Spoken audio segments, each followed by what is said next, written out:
কাজ করতে করতে এক কমিউনিস্টের সামনে বসছিলাম, বামপন্থী।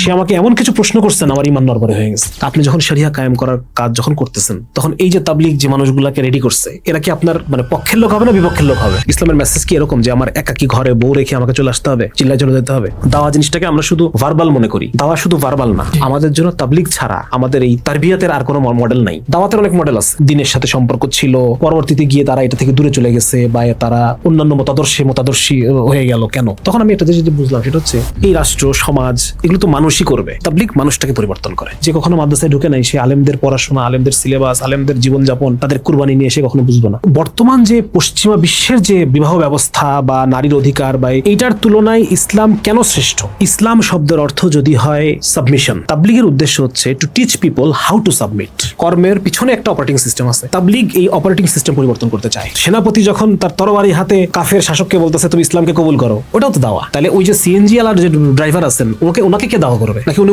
উম্মতের মধ্যে না? উনি তো বই পড়ে না। কারণ হচ্ছে ব্যক্তি হলো সমাজের একক। এখন এদিকে যারা সমাজ এবং রাষ্ট্রের কথা বলতেছে, রাষ্ট্রকে রাষ্ট্র ইসলাম প্রতিষ্ঠার কথা বলতেছেন, ওনারা আবার প্রচুর পাবনা বা বিভিন্ন জায়গায় অনেক আহলে হাদিস তাবলীগ করে। রাজশাহীতে একজন সুরা পাইছি আহলে হাদিস। আমি ব্যক্তিগতভাবে আমি শামসুল আরিফিন তাবলীগের এখন যে অবস্থাটাকে আমি কিভাবে দেখি, আপনার এই কাজটা অনেক বড় কাজ, আর ওই কাজটাকে আপনি ছোট কাজ বলতেছেন। দিনের কোনো কাজই ছোট না, এত অহংকার ভালো না আসলে। এই ভিডিওটি যদি আপনার ভালো লেগে থাকে এবং এই জাতীয় আলোচনা যদি আপনি আরো চান, তাহলে আমাদের চ্যানেল সাবস্ক্রাইব করুন। হারামেন টিভির উদ্যোগে রিথিং পডকাস্ট একটি নন প্রফিটেবল প্রচেষ্টা। আশা করি আমাদের সাথেই থাকবেন। ধন্যবাদ।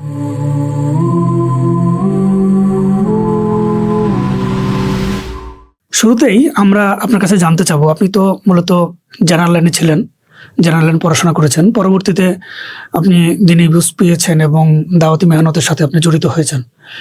স্টার্টিং বা শুরুটা আসলে কিভাবে হলো, যদি সংক্ষেপে একটু আমাদেরকে বলতেন। জি, আসলে শুরুটা তো অবশ্যই তাবলীগের হাত ধরে, হ্যাঁ, এবং মানে দিন বোঝা বা দিনের পথে মানে একদম মানে প্রকৃত অর্থে দিনের দিকে ফেরত আসা বা দিনকে বোঝা, এটা তাবলীগের মাধ্যমেই হয়েছে।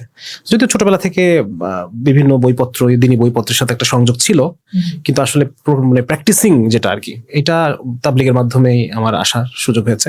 এমনকি লেখক জীবনে প্রবেশ এটাও আমার তাবলীগের হাত ধরেই শুরু হয়েছে।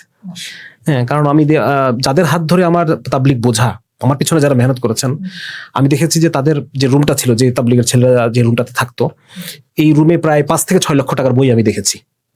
সুতরাং মানে আমার তাবলীগের এক্সপিরিয়েন্সটা একটু ভিন্ন। মানে যাদের হাত ধরে তাবলীগ শেখা, তাদের কাছ থেকেই আমি বাইরের বইপত্র পড়ার উৎসাহ পেয়েছি তাদেরকে দেখে।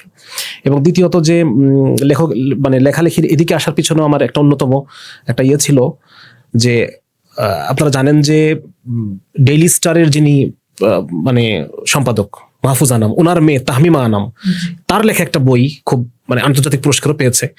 বইটার নাম আমি যদি ভুল না করি দ্য গুড মুসলিম, এরকম একটা নামে বইটা ছিল। তো একদিন আমার খুব আমার ছোট ভাই, ক্লোজ একজন ছোট ভাই, তাবলীগের সাথী ভাই, ওনার নাম, ও এখন আমাদের অ্যাডমিন ক্যাডারে আছে আর কি, শিপন। তো উনি একদিন আমাকে বললো যে ভাই আপনি বইটা একটু পড়ে দেখেন। তো ওই বইয়ের মূল বক্তব্য ছিল যে লেখিকা তার মামাকে নিয়ে লিখতেছে, তার মামাকে নিয়ে লিখতেছে, এবং মামা হচ্ছেন আপনারা জানেন যে মানে নিজামুদ্দিন পন্থী যারা আছে তাদের যিনি নেতা ওয়াসিফ ভাই হচ্ছে এই তাহমিমা নামের আপন মামা। এইখানে এই বইয়ের মধ্যে, এই উপন্যাসের মধ্যে উনি তার মামার যে মানে দুনিয়া সবকিছু ত্যাগ করে, তার নিজের স্ত্রী ঠিক নাই, এ ঠিক নাই, মানে তাবলীগটাকে সে খুব নেগেটিভলি ওইখানে তুলে ধরছে। হ্যাঁ, এবং ওই বইয়ের মধ্যে মূল বক্তব্য হচ্ছে তার মামাকে নিয়ে, তার মামা কিভাবে তার একরকম ছিল, খুব স্মার্ট ছিল, হ্যান্ডসাম ছিল, বিভিন্ন এক্সট্রা কারিকুলার অ্যাক্টিভিটিস করে বেড়াতো। সেই মামা তাবলীগের মধ্যে ঢুকে একদম কেমন হয়ে গেল, হ্যাঁ, ঘরের স্ত্রীর খেয়াল নাই, পরিবারের খেয়াল নাই। তারপর হচ্ছে বিভিন্ন এমন কথা আসছে যে সে মাস্তুরাত জামাতে যাচ্ছে নন মাহরাম মহিলাদেরকে নিয়ে, এই ধরনের কথাবার্তা ওখানে আসছে। তো তখন ওই বইটা পড়ার পরে আমার কাছে মনে হলো যে আসলে তাবলীগ সম্পর্কে এত মানুষের ভুল ধারণা, প্লাস এটাকে এভাবে মিসপ্রেজেন্টেশন করা। তো এই জিনিসটাও আমার এই লেখালেখির মধ্যে আসার একটা পয়েন্ট এটা ছিল যে আমি তাবলীগ মানে কি বলে এটাকে, যে দিনী দাওয়াতের যে বিষয়গুলা, বা মূলত ওইটাই থেকে যে তাবলীগটাকে আমি সুন্দরভাবে মানে প্রেজেন্ট করতে চাই, এরকম একটা টেন্ডেন্সি কিন্তু ছিল। আরেকটা জিনিস ছিল, সেটা হচ্ছে ইস্তেমার মাঠে একবার একটা দোয়া ছিল। দোয়াটা এভাবে হচ্ছিল যে আল্লাহ উম্মত কি হর সালাহিয়ত কো দিন পর লাগা দো, মানে উম্মতের প্রত্যেকটা যোগ্যতাকে আপনি দিনের কাজে ব্যবহার করেন, কথাটার মানে অর্থ যদি এরকম দাঁড়ায় আর কি। তো তখন আমার কাছে মনে হলো হঠাৎ করে যে আমার কি যোগ্যতা, আমি তো একটা তাবলীগের সাথী, আমি 5 কাজের সাথে জড়িত আছি, এসব কিছু করতেছি, কিন্তু আমার মধ্যে কি এমন কোনো যোগ্যতা আছে যেটাকে আমি দিনের কাজে ব্যবহার করতে পারি? হ্যাঁ, তখন আমার কাছে মনে হলো যে আমি মেডিকেলে থাকতে তো আমি বিভিন্ন ম্যাগাজিন ট্যাগাজিন একটু লেখালেখি করতাম, একটা ছোট গল্প টল্প লিখতাম মাঝে মধ্যে। তো হোয়াই নট আমি এটাকে একটু ইসলামের কাজে ব্যবহার করে দেখি কেমন হয়। হ্যাঁ, তো ওইটা থেকে এই ডাবল স্ট্যান্ডার্ড 1 বইটা লেখা শুরু হয়ে গেল, যে একটু গল্পের আকারে দেখি লিখে কেমন হয়। এই হলো লেখক জীবনের শুরু। তো যার কারণে আমার দিনের পথে আসা, প্র্যাকটিসিং একটা জীবনের দিকে পুরোপুরিভাবে মানে কনভার্ট হওয়া, এবং সেই সাথে লেখক জীবনের পিছনেও তাবলীগের একটা অনেক বড় অবদান আছে। এমনকি আমি মনে করি যে আজকে যে বিভিন্ন জায়গায় আমি বক্তব্য দান করি, কথাবার্তা বলি, এটার পিছনেও তাবলীগের অবদান আছে, পাবলিক স্পিকিং যেটা। হ্যাঁ, এবং এখানে বিশেষ করে এরকম আমি অনেক পেয়েছি যে মানে উপস্থিত মিক্সড অডিয়েন্স, তারা আমার কথার সাথে কানেক্ট করতে পারতেছে প্রেজেন্টেশনের কারণে। হ্যাঁ, এবং এটার পিছনে অনেক ভাই বলতেছে, ভাই আপনি তাবলীগে সময় দিচ্ছেন না, আপনি তো এটাই আপনার এই জিনিসটা মানুষের সাথে কানেক্ট করা, সামনের অডিয়েন্সের সাথে, এবং তাদের কাছে তাদের মতো ভাষায় কথা বলার চেষ্টা করা। হ্যাঁ, এটা আল্লাহ রাব্বুল আলামিন আমাকে এই মেহনতের মাধ্যমে দান করছেন আমি মনে করি। বর্তমানে তো আসলে অনেক দল, চিন্তাধারা বা অনেক কিছুর কারণে মানুষ আসলে বিক্ষিপ্ত, মানুষের চিন্তা চেতনা সবকিছু বিক্ষিপ্ত। তো এই সময় আসলে মানে তাবলীগ জামাত বা তাবলীগ জামাতের যে কাজটা বা দাওয়াতের যে মেহনতটা, এটা আসলে কতটুকু কার্যকরী বা এটা কতটুকু দরকার বলে আপনার মনে হয় বিষয়টা? এখানে যে বিষয়টা আমি সামনে আনতে চাই, 1 নাম্বার হচ্ছে এই উম্মতের মধ্যে একটা, ধরেন যে এই উম্মতের মানুষ তো অনেক, 150 কোটি মানুষ, 150 কোটি মানুষের আপনাকে ধরে নিতে হবে যে ধরেন যে এই বাংলাদেশে যে 18 কোটি মানুষ, এই 18 কোটি মানুষের যে বেজ লাইন একদম মনে করেন যে কি বলে অধিকাংশ মানুষের বুদ্ধিবৃত্তিক পর্যায়টা, এটা কিন্তু দেখবেন যে যারা শিক্ষিতর মধ্যে আবার অনেক ধরনের মানুষ, সবাই সমান চিন্তা করতে পারে না। তো আমাদের যে বেজ লাইনের মানুষকে টাচ করা, বেজ লাইনের মানুষকে রিচ করা, বেজ লাইনের মানুষকে ফিড করা, তাকে তার মতো অনুসারে তাকে দিনের পথে আহ্বান করা, ঠিক আছে, এই জায়গাটা। এবং আরেকটা জিনিস হচ্ছে যে যেমন উম্মতের এই আমভাবে উম্মতের একটা একটা বেজলাইন ইলম দরকার, একটা বেজলাইন তারবিয়াত দরকার, একটা বেজলাইন তাজকিয়া প্রয়োজন এই উম্মতের, ঠিক আছে। আপনি দেখবেন যে আমরা যারা সেমিনার করতেছি, কতজন মানুষের কাছে আমরা রিচ করতেছি, বা সমাজের কোন লেভেল অফ পিপলের কাছে আমরা রিচ করতেছি, শিক্ষিত ইয়াং জেনারেশন বা শহুরে মধ্যবিত্ত শ্রেণী হাইয়েস্ট, তাই না? মিডিয়ার মাধ্যমে বলেন, পত্রপত্রিকা লেখালেখির মধ্য দিয়ে বলেন, বা সেমিনারের মধ্য দিয়ে বলেন, কিন্তু সমাজের মাস পিপল 95% মানুষ কিন্তু আমাদের এই জিনিসের সুফল পাচ্ছে না, তাদের কাছে আমরা আমাদের এই জিনিসগুলো দিয়ে পৌঁছাতে পারতেছি না। সুতরাং সমাজের অধিকাংশ ম্যাস পিপলের বেজলাইন জ্ঞান, মৌলিক স্তরের যে জ্ঞান, এই জ্ঞানটা, এবং সেই সাথে মৌলিক তাজকিয়া, এটার জন্য আমাদের এই তাবলীগ জামাতের যে ফরম্যাটটা, এই ফরম্যাটটা খুব এফেক্টিভলি কাজ করতেছে গত 100 বছর ধরে আমি মনে করি। এটা গেল একটা। 2 নম্বর হচ্ছে যে যারা আমাদের কথা মাদ্রাসায় দর্শে আসে, বিভিন্ন মাশায়েখের কাছে যায়, পীর সাহেবদের কাছে যায় ইসলাম শেখার জন্য, জানার জন্য, যারা আমাদের সেমিনারগুলোতে আসে বা উলামায়ে কেরামের বইপত্র পড়ে, এরা কারা? যারা অলরেডি দিনকে বোঝে, দিনকে মিস করে, দিনকে ফিল করে। এটা সমাজের কতটুকু অংশ? এটা সমাজের হয়তো 10%ও না, কিন্তু বাকি 80 থেকে 90% মানুষ, তারা তো গাফেল, উদাসীন, আখেরাত তাদের জীবনে কোনো ম্যাটার করে না। হ্যাঁ, তারা নিয়ে ব্যস্ত, বিশ্বকাপ ফুটবল নিয়ে ব্যস্ত, তারা 24 ঘন্টা নিজের ওই ব্যবসা প্রতিষ্ঠানটা নিয়ে ব্যস্ত, তারা দেখা যাচ্ছে যে বন্ধু বান্ধব, আড্ডা, চিল, নারী সঙ্গ, এই বিষয়গুলো নিয়ে তারা ব্যস্ত। সুতরাং এই যে ম্যাস পিপল, যারা গাফেল, যারা উদাসীন, যাদের কাছে ইসলামের কোনো মূল্য নাই, যাদের কাছে আলেম ওলামার কোনো মূল্য নাই, আখিরাতের কোনো মূল্য নাই, এই মানুষের কাছে কে যাবে? এই মানুষের কাছে তো আমি যেতে পারতেছি না, এই মানুষের কাছে তো যারা উলামায়ে কেরাম রিচ করতে পারতেছেন না। তাহলে এই মানুষের কাছে পৌঁছানোর জন্য এই তাবলীগের মডেলটা, এটা এখনো পর্যন্ত সবচাইতে কার্যকর। এর মানে বরাবর কোনো মডেল আমার চোখে এখনো পড়তেছে না। এটা গেল আরেকটা জিনিস। আর 3 নম্বর পয়েন্ট সেটা হচ্ছে যে আপনি যে একটা কথা বললেন যে এত মতবাদ, এত দল, এর মধ্যে এত বিভ্রান্তিটা আসলে কোথায়? বিভ্রান্তিটা হচ্ছে পেরিফেরি লেভেল বলতে ধরেন যে ছোটখাটো মানে মৌলিক জায়গা ছাড়া একদম কিছু মানে সীমান্তবর্তী, মানে পেরিফেরি এলাকার কিছু মাসালা মাসাইল শাখাগত কিন্তু মাসালার ক্ষেত্রে কিছু বিতর্ক আছে। তারপর ধরেন আকিদার ব্যাখ্যা পর্যায়ে গিয়ে কিছু বিতর্ক আছে। মৌলিক আকিদায় কোনো বিতর্ক নাই, ব্যাখ্যার ক্ষেত্রে গিয়ে কিছু বিতর্ক আছে, ভাষাগত কিছু মতভেদ আছে। 3 নম্বর হচ্ছে দিন কায়েমের কর্মপন্থা সম্পর্কে মতভেদ আছে। দিন যে কায়েম করতে হবে এটা নিয়ে কিন্তু কারোর মধ্যে কোনো মতভেদ নাই। দিন কায়েমের কর্মপন্থা কি হবে? কেউ বলতেছে গণতান্ত্রিক ভাবে করবো, কেউ বলছে না গণতান্ত্রিক ভাবে হবে না, আমাদেরকে অগণতান্ত্রিক ভাবে বিপ্লবের পথে আগাইতে হবে, কেউ বলছে না অন্যভাবে আগাইতে হবে। তাহলে আমাদের মতভেদগুলো কিন্তু সব শাখাগত পর্যায়ে, পেরিফেরি পর্যায়ে। কিন্তু মৌলিকভাবে দিন ইসলামের যে অধিকাংশ মানুষকে শেখানো দরকার ছিল, এটা তো হচ্ছে না। হ্যাঁ, একটা মানুষকে মৌলিকভাবে তার কালেমাটা জানা দরকার, মৌলিকভাবে তার কালেমা অর্থটা জানা দরকার, তার নামাজ সঠিকভাবে পড়তে পারা দরকার। হ্যাঁ, তার একটা বেজ লাইন এলম দরকার, যেটুকু ছাড়া সে সালাদটা সে সঠিকভাবে পড়তে পারবে না, যেটুকু ছাড়া সে তার বোনের হক সে আদায় করতে পারবে না। হ্যাঁ, একটা বেজ লাইন এলম দরকার, একটা বেজ লাইন পরিমাণ তাজকিয়া তার দরকার, একটা বেজ লাইন তাকওয়া তার দরকার, ন্যূনতম তাকওয়া, একটা ন্যূনতম আখলাক তার দরকার। হ্যাঁ, ন্যূনতম তার নিয়তের পরিশুদ্ধি প্রয়োজন। তো এই বিষয়গুলো কে শেখাবে? এই বিষয়গুলোর জন্য এখনো পর্যন্ত আমার কাছে মনে হচ্ছে যে শুধু পাক ভারত বাংলাদেশ উপমহাদেশেই না, সারা বিশ্বব্যাপী তাবলিগ জামাতের যে স্ট্রাকচার, হ্যাঁ, আমরা তো সামনে আরো বিস্তারিত আলোচনা করবো। তাবলিগ জামাতের কারিকুলাম নিয়ে আপনার অনেক কথা থাকতে পারে, তাবলিগ জামাতের মানে ভিতরগত তাদের যে স্পিরিট নিয়ে আপনার অনেক কথা থাকতে পারে, তাবলিগ জামাতের আরো বিভিন্ন ধরনের সমস্যা রয়েছে, আমরা হয়তো সামনে আলোচনা করবো এগুলো। কিন্তু তাবলিগ জামাতের যে কাঠামো, এই কাঠামোর এখনো পর্যন্ত কোনো কার্যকর বিকল্প আমি দেখি না। এই এআই এর যুগে এসেও, বা আপনি যদি বলেন যে মিডিয়ার এই যুগে এসেও, হ্যাঁ, এখনো পর্যন্ত এটার কার্যকর কোনো মডেল আমি দেখি না।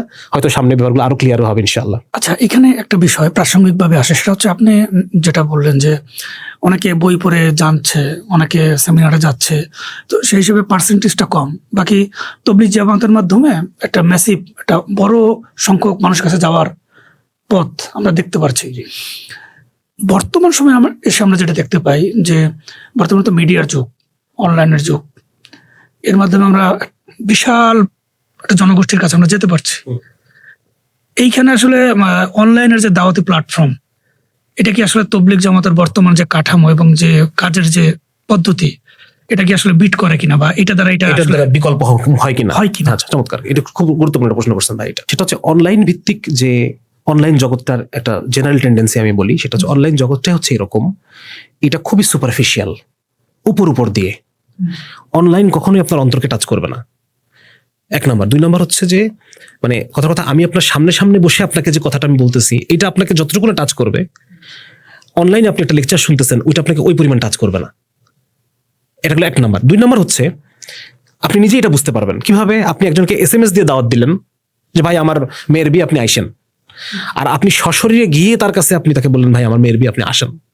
তাহলে এই সশরীরটা কি, এটা একটা আলাদা ওয়েট রাখে, ঠিক কিনা? সুতরাং একই জিনিস কিন্তু আমাদের এই দাওয়াতের ক্ষেত্রেও। দাওয়াত মানে শুধু কিছু ইনফরমেশন পাস করে দিলাম তাই না, বরং এই দাওয়াতের মধ্যে মানে আরো অনেকগুলো ডাইমেনশন আছে, যে ডাইমেনশনগুলো অনলাইনে টোটালি মিসিং, 1 নম্বর। 2 নম্বর হচ্ছে অনলাইন কেন্দ্রিক যে দাওয়াতি যে কর্ম মানে প্ল্যাটফর্ম, অনলাইন কেন্দ্রিক মানুষকে পাওয়া, এখানে মূল প্রবলেমটা হচ্ছে এখানে প্রচুর পরিমাণে ডিস্ট্রাকশন আছে। এখানে ডিস্ট্রাকশন বলতে আমি এখনই আপনার একটা লেকচার শুনলাম, একজন আলেমের লেকচার শুনলাম, এখনই আমি গিয়ে একটা মিম দেখতেছি, এখনই আমি আবার গিয়ে একটা কি বলা যায়, একটা ভিন্ন একটা কিছু দেখতেছি, এটা রান্নার একটা যে রিল দেখলাম, এখনই আবার গিয়ে আমি মানে একটার পর একটা আসতে থাকে, বিভিন্ন জিনিস আসতে থাকে। এবং এর ফলে দেখা যায় যে আমি কি শুনলাম ওই আলেমের লেকচার থেকে, এবং এটা যে আমার জীবনটা পরিবর্তন করবে, ওই পরিমাণ গভীরভাবে শুনলাম, কিন্তু ওইটা থাকতেছে না, ওইটা আমার মন থেকে ডাইলুট হয়ে যাচ্ছে, ওটা অস্পষ্ট হয়ে যাচ্ছে আস্তে আস্তে। মানুষের মন এইভাবে কাজ করে, আপনি যখন একটার পর একটা ইনফরমেশন আনতে থাকবেন, দিতে থাকবেন, একটা পর্যায়ে সে পিছনের জিনিসটা ভুলে যাবে। হ্যাঁ, এবং 2 নম্বর হচ্ছে যে এই সামনাসামনি বসার দ্বারা যে একটা লাইভ এক্সপিরিয়েন্স আমার হয়, এইটা অনলাইনের এক্সপিরিয়েন্স থেকে অনেক বেশি ডিপ ইমপ্রিন্ট আমার ব্রেইনে, আমার নিউরনে রেখে যায়। তো যার কারণে এই অনলাইন জগৎ চাহে এটা দিয়ে আমি বাংলাদেশের 18 কোটি মানুষকে রিচ করে ফেলি, কিন্তু এইটা পার্মানেন্ট হবে না, এইটা কি বলে এটাকে, তার জীবনটা পরিবর্তন করে ফেলতে পারবে না। জীবন পরিবর্তন করার জন্য, তাহলে পরে আল্লাহ রাব্বুল আলামিন তো চাইলে শুধু এই কি বলে এটাকে একটা কিতাব পাঠালে আল্লাহ তাআলা পারতেন, উপর থেকে একটা কোরআন ফেলে দিতেন বা ফেরেশতা দিয়ে কারো কাছে পাঠিয়ে দিতেন যে এটা তোমরা ভালোভাবে প্রচার করো, এটা তুমি এটা পরে আমল করবে, পরো আমল করো, অনলাইনে প্রচার করো, মানে যতভাবে পারো মাইকিং করো, প্রচার করো, হয়ে গেল, দিন পৌঁছায় গেল। কিন্তু আল্লাহ রাব্বুল আলামিন একজন রাসূলকে পাঠিয়েছেন সাল্লাল্লাহু আলাইহি সাল্লাম। কিতাবের সাথে রিজাল, এই দুটো জিনিস যুক্ত না হলে পরে মানে এই আমাদের সমাজ বিপ্লব বলি আর একজন মানুষের ব্যক্তি মানে তার দাওয়া বলি, দাওয়াটা কিন্তু শুধু আমাদের একটা ভুল কনসেপ্ট আছে এখানে। দাওয়া জিনিসটাকে আমরা শুধু ভার্বাল মনে করি, দাওয়া শুধু ভার্বাল না, দাওয়ার মধ্যে অনেক কিছু শামিল আছে, অনেক কিছু। হ্যাঁ, আমার আচরণও দাওয়া, আমার আচরণ দাওয়া, আমার আচরণ দাওয়া, আমার চলাটাও দাওয়া। আমি মানে কোনো আচরণ কিছু করতেছিলাম, আমি খাচ্ছি, এটাও একটা দাওয়া। আমার কথা বলার ধরন, সবকিছু তার সাথে আমার সম্পর্ক, সবকিছুই আসলে দাওয়ার সাথে সম্পর্কিত। অনলাইন কখনোই অফলাইনের বিকল্প হতে পারবে না, কখনোই সম্ভব না। এই যে আমরা মাঝে মধ্যে বলি যে তোমরা যাদের কোনো মাদ্রাসায় গিয়ে পড়াশোনার সুযোগ নাই, তোমরা অনলাইনে কোনো আলেমের কোর্স করে ফেলো একটা, এর দ্বারা তুমি এটা জাস্ট না পারতে, হ্যাঁ, যে তোমরা যাদের সব সুযোগ আছে তারা সরাসরি আলেমের মুখের সামনে বসে দার্স নাও, কারণ তুমি শুধুমাত্র তার মুখ থেকে ইনফরমেশনই পাচ্ছ না, তুমি এখানে তার ইমোশনকে পাচ্ছ, তুমি এখানে তার লাইফস্টাইল দেখে শিখতে পারতেছো, অনেক কিছু শেখার আছে। মানে একজন কি বলা যায় এটাকে, আর অনলাইনে যদি আমি থাকি, অনলাইন থেকে আমি শুধু কিছু ইনফরমেশন পাই, সেই ইনফরমেশনটা আমার জীবনে প্রভাব ফেলতেও পারে, নাও পারে। বা এক্ষেত্রে আমরা এরকম বলতে পারি না, যারা অনলাইনে আসলে বিভিন্ন কোর্স বা বিভিন্ন জায়গায় শিখছেন, এটা মূলত তাদের স্টার্টিং, পরবর্তীতে তারা অফলাইনে সুন্দর, এটা যে এটা একটা শুরু হতে পারে। যেহেতু আমরা অনলাইনে অনেক বড় সময় আমরা অনলাইনে কাটাচ্ছি, সুতরাং অনলাইনটাকে একটা টার্গেট করে মেহনত করা, এটা বর্তমান যুগের প্রয়োজন এটা, হ্যাঁ, এবং এটা তার স্টার্টিং হতে পারে। কিন্তু অবশ্যই একজন মানুষ যদি চায় যে আমি ইসলামকে আমার জীবনে পার্মানেন্টলি গ্রহণ করতে চাই, তাকে অফলাইন কোন একটা ফরম্যাট যেতে হবে। এবং এখন পর্যন্ত আমরা যারা জেনারেল এডুকেটেড পপুলেশন, আমরা আমাদের জন্য তাবলিগ ছাড়া আমাদের এই তারবিয়াতের আর কোনো মডেল নাই। দাওয়াতের অনেক মডেল আছে, তারবিয়াত করা, তাকে একটা সময় একটা জায়গায় রেখে, ওই যে ডিম যেমন একটা নির্দিষ্ট টেম্পারেচারে নির্দিষ্ট জায়গায় নির্দিষ্ট টাইম যখন রাখা হবে তখন ডিমটা ফুটবে, তো একই রকম ভাবে আমাকে একটা নির্দিষ্ট সময় নির্দিষ্ট জায়গায় রেখে নির্দিষ্ট কিছু কাজের মধ্য দিয়ে আমার ভিতরে হেদায়েতের ডিমটা ফুটানো, এটার জন্য এখনো পর্যন্ত তাবলিগের সমান কোনো মডেল আমার চোখে পড়া নেই। এই বিষয়ে তো আমরা আরো সামনে গভীর ডিসকাস করবো ইনশাআল্লাহ। তো এখন আরেকটা বিষয় যেটা জানতে চাবো সেটা হচ্ছে, অনেকেই বলেন যে তাবলিগ শুধু মসজিদে যাও, নামাজ পড়া, এতটুকুর ভিতরে সীমাবদ্ধ। বিষয়টা কি আসলে এটাই? আপনার অভিজ্ঞতা আসলে কি বলে? বাহ্যিকভাবে তো এটাই দেখা যায়। বাহ্যিকভাবে ধরেন যে এই মানুষটা, ধরেন একজন লোক ফল বিক্রি করতেছে রাস্তার পাশে দাঁড়ায়, সে তাবলিগের কি দেখবে? সে দেখবে যে এরা গাছ করতেছে, ঘুরতেছে, ঘুরে ঘুরে মানুষকে ধরে ধরে মসজিদে নিয়ে যাচ্ছে। সুতরাং তাবলিগের বাইরে যে মানুষটা আছে তার কাছে তাবলিগ জামাত মানে এতটুকুই, কিন্তু সে তো এর ভিতরে আরো কি কি আছে উনি তো জানেন না আসলে। সো আমি একজন তাবলিগি হিসেবে, এবং তাবলিগি পরিচয় দেওয়া ঠিক না আসলে, কারণ তাবলিগ 2021 সালে শেষ চিল্লার সফর হয়েছে, এরপর থেকে আমি আর তাবলিগের সাথে কোনো ধরনের সম্পর্কই আমার নাই এখন পর্যন্ত। তো এক্স তাবলিগি বলি আর কি, যে একজন এক্স তাবলিগি হিসেবে আমার অবজারভেশন হলো যে তাবলিগ জামাতের মধ্যে মানে যা দেখা যায়, যদি সামনে যদি এক গ্লাস পানি দেখা যায়, এর ভিতরে আসলে একটা সাগর আছে, হ্যাঁ, যেটা আসলে যারা আমি আশা করবো আজকে আমার এই কথা যারা শুনছেন, তারা যারা তাবলিগকে পছন্দ করেন না বা তাবলিগে কখনো যান নাই, তাদের কাছেই আমার কথাগুলো পৌঁছায় যাক আমি চাই। এবং আমি যেহেতু আমি বলি যে আমি এখন তাবলিগের সাথে যেহেতু নাই, সো তাবলিগকে আমি একটা মোরাললেস মানে বাইরে থেকে দেখা, মানে একটা তো ভিতরে থেকে যখন আমরা দেখবো তখন তো সবকিছু সুন্দর মনে হবে, সবকিছু ভালো মনে হবে। সো এখন তাবলিগের যে মানে এটা সমালোচনার যে অংশগুলো সেটাও আমার সামনে এখন স্পষ্ট, আবার এটার যে বেনিফিটের অংশগুলো এটাও আমার সামনে এখন স্পষ্ট। আমি দুটোই উপস্থাপন করবো ইনশাআল্লাহ। তো যেহেতু এখন কথাটা আসলো যে এটাকে শুধু মসজিদে যাও, নামাজ পড়ো, এটুকুর মধ্যেই তাবলিগ সীমাবদ্ধ কিনা, তাই আমি বলবো যে না, এটুকুর মধ্যে না। প্রথম কথা হচ্ছে তাবলিগের একটা ডিপ মেটাফিজিক্যাল মানে একটা ফিলোসফিক্যাল ইম্প্যাক্ট আছে, এটা মানুষের ফিলোসফিকে চেঞ্জ করে দেয়, এবং সেটা একজন দুজনকে না। যেমন আমি যে বইটা লিখতেছি, এই বইটা একজন পাঠক পড়তেছে, বা ভার্সিটির 2000 পাঠক বইটা পড়ে হয়তো বা তাদের মধ্যে একটা অংশের লাইফের ফিলোসফিটা ঘুরে গেল। কিন্তু তাবলিগ জামাতের যে মেহনত, এটা একই সাথে লক্ষ লক্ষ মানুষের কাছে পৌঁছাচ্ছে এবং লক্ষ লক্ষ মানুষের ফিলোসফিকে এটা চেঞ্জ করে দিচ্ছে। যেমন ধরেন আমি একটা ছোট উদাহরণ দিই, যে তাবলিগ প্রথম দাওয়াতটা কি দেয়? প্রথম দাওয়াতটা তাবলিগ যে কথা বলে যে সমস্ত কিছু আল্লাহ তাআলার পক্ষ থেকে হয়, মাখলুক থেকে কোনো কিছু হয় না, একমাত্র খালিক থেকে হয়। তো এটার মধ্য দিয়ে দেখেন লাইফের একটা গভীর ফিলোসফিক্যাল পরিবর্তন, তাই না? মানে মানুষ আজকে পুরো আমার দুনিয়ার একটা মেজর প্রবলেম হচ্ছে বস্তুবাদ। মানুষ বস্তুর পিছনে ছুটতেছে, বস্তুর উন্নতিকেই উন্নতি মনে করতেছে, তাই না? মনে করতেছে আমার সুখের জন্য বস্তু প্রয়োজন, আমার সুখের জন্য অর্থ প্রয়োজন, ক্যাপিটাল প্রয়োজন। ক্যাপিটাল কেন দরকার? কারণ যত বেশি আমি পণ্য কনজিউম করতে পারবো, বস্তু কনজিউম করতে পারবো, তত বেশি আমার সুখ হবে। তাহলে এই দেখেন, এই যে একটা ফিলোসফিক্যাল একটা ডাইলেমার মধ্যে পুরো মানব জাতি আছে, সেই এটা একটা কথা দিয়ে এটাকে আঘাত করে ফেলা হচ্ছে যে সমস্ত কিছু আল্লাহ তাআলার পক্ষ থেকে আসবে, সুখ, শান্তি, সফলতা, ইজ্জত একমাত্র আল্লাহর পক্ষ থেকে আসবে। তাহলে দেখেন কথাগুলো কিন্তু খুব সরল কথা। হ্যাঁ, গ্রামের একজন কৃষক দাওয়াত দিচ্ছে যে আল্লাহ থেকেই সবকিছু হয়, মাখলুক থেকে কিছু হয় না। হ্যাঁ, কিন্তু মানে এটার ভেতরে কত গভীর একটা ফিলোসফিক্যাল দাওয়াত পুরো মানুষের কাছে পৌঁছে যাচ্ছে। 2 নম্বর আমরা কথাটা কি বলি যে একমাত্র রাসূলুল্লাহ সাল্লাল্লাহু আলাইহি সাল্লামের নুরানি তরিকাতেই দুনিয়াতে সুখ, শান্তি, সফলতা, কামিয়াব। তাহলে এটার মধ্যে দেখেন আরেকটা ফিলোসফিক্যাল দাওয়া কিন্তু পৌঁছায় গেল যে তোমরা যত বাদ, মতবাদ, ইজম যত কিছুর পিছনে ছোট না কেন, এগুলো কোনোটার মধ্যে শান্তি নাই, কামিয়াবি নাই। একমাত্র রাসূলুল্লাহ সাল্লাল্লাহু আলাইহি সাল্লাম যে আল্লাহ আলিমুল গায়েবের পক্ষ থেকে যে গায়েবের জ্ঞান নিয়ে আসছেন, ওই গায়েবের জ্ঞানটার মধ্যেই আপনার জীবনের সেই ভবিষ্যৎ সুখ আপনার মধ্যে, ওটার মধ্যে আছে। তাহলে এটা দেখেন আর একটা মানুষের ফিলোসফিকে কিভাবে পরিবর্তন করে দিচ্ছে। আর 3 নম্বর হচ্ছে আমরা বলি যে দুনিয়ামুখী জীবনকে আখিরাতমুখী করা। দুনিয়ার সুখ সুখ না, আখিরাতের সুখই প্রকৃত সুখ। এটার মধ্য দিয়েও কিন্তু আমরা যে একটা মিথ্যা রিয়েলিটি আমার চারপাশে তৈরি করা আছে। হ্যাঁ, যে স্ত্রী, পরিবার, সন্তান, চাকরি বাকরি, কর্পোরেট, এই সেই ব্যবসা ট্যাবসা, হ্যাঁ, তারপর হচ্ছে এই বিশ্বকাপ ফুটবল, এই যে একটা গাফলতির দুনিয়া, যেটা আমার আসল রিয়েলিটি থেকে আমাকে ভুলাই রাখছে। আসল রিয়েলিটি কি? ব্যাংকটা হয়ে আসছি, কাফনের কাপড় নিয়ে চলে যাবো, এটা তো আসল রিয়েলিটি, এছাড়া তার কিচ্ছু নাই। তো এই আসল রিয়েলিটিটাকে আবার ভুলাই রাখার জন্য যে আয়োজন, এই আয়োজনের বিরুদ্ধেই একটা ফিলোসফিক্যাল কথা, সেটা হচ্ছে দুনিয়ার সুখ সুখ না, দুনিয়ার দুঃখ দুঃখ না। তাহলে আমি প্রথম কথাই বলতে চাই যে এই তাবলীগে আপনি যদি দেখতেছেন যে মানুষকে ধরে ধরে মসজিদে যাওয়া হচ্ছে না, বরং মানুষের ভিতর থেকে একটা ফিলোসফিক্যাল পরিবর্তন আনার চেষ্টা চলতেছে। এটা হলো একটা। 2 নম্বর হচ্ছে মানুষের এই হিউম্যান মেশিনটা এমন ভাবে তৈরি যে এইটা আপনার মানে পরিবেশের একটা ব্যাপক প্রভাব। হ্যাঁ, অনেক বড় আল্লাহর ওলিকে আপনি যদি মদখোরদের সাথে ওঠা বসা করান, একটা পর্যায়ে সেও মদ ধরে ফেলবে। অনেক মদখোরকে যদি আপনি আলেমদের পরিবেশের মধ্যে নিয়ে আসে ওঠা বসা করান, একটা সময় সে অনুতপ্ত হবে, ছেড়ে দিবে। সুতরাং এই হিউম্যান মেশিন, এই মেশিনটা পরিবেশের দ্বারা ব্যাপকভাবে প্রভাবিত হয়, ব্যাপকভাবে। এবং আমাদের ব্রেইন একটা স্ট্রাকচার আছে আপনার, এটাকে আমরা বলি নিউরোপ্লাস্টিসিটি। নিউরোপ্লাস্টিসিটি মানে আপনি যখন একটা পরিবেশের মধ্যে বারবার একই কথা শুনতেছেন, একই জিনিস বলতেছেন, হ্যাঁ, নিউরনের মধ্যে একই সিগন্যাল বারবার যখন আপনার মাথায় আসতেছে, তখন কি হচ্ছে? তখন নিউরোপ্লাস্টিসিটি, আপনার ব্রেনের নিউরনটা একটা পার্মানেন্ট পরিবর্তন হয়ে যাবে। এটাকে আমরা মেডিকেলের ভাষায় নিউরোপ্লাস্টিসিটি বলি। ঠিক আছে? তো সুতরাং মানে মানুষ পরিবেশের দ্বারা মুতাসসির হয়, প্রভাবিত হয়। এবং এই তাবলীগ জামাতের মধ্য দিয়ে একটা মানুষ একটা পরিবেশ পায়, যেই পরিবেশের মধ্যে সে কিছু কথা, একই কথা সে বারবার শুনবে।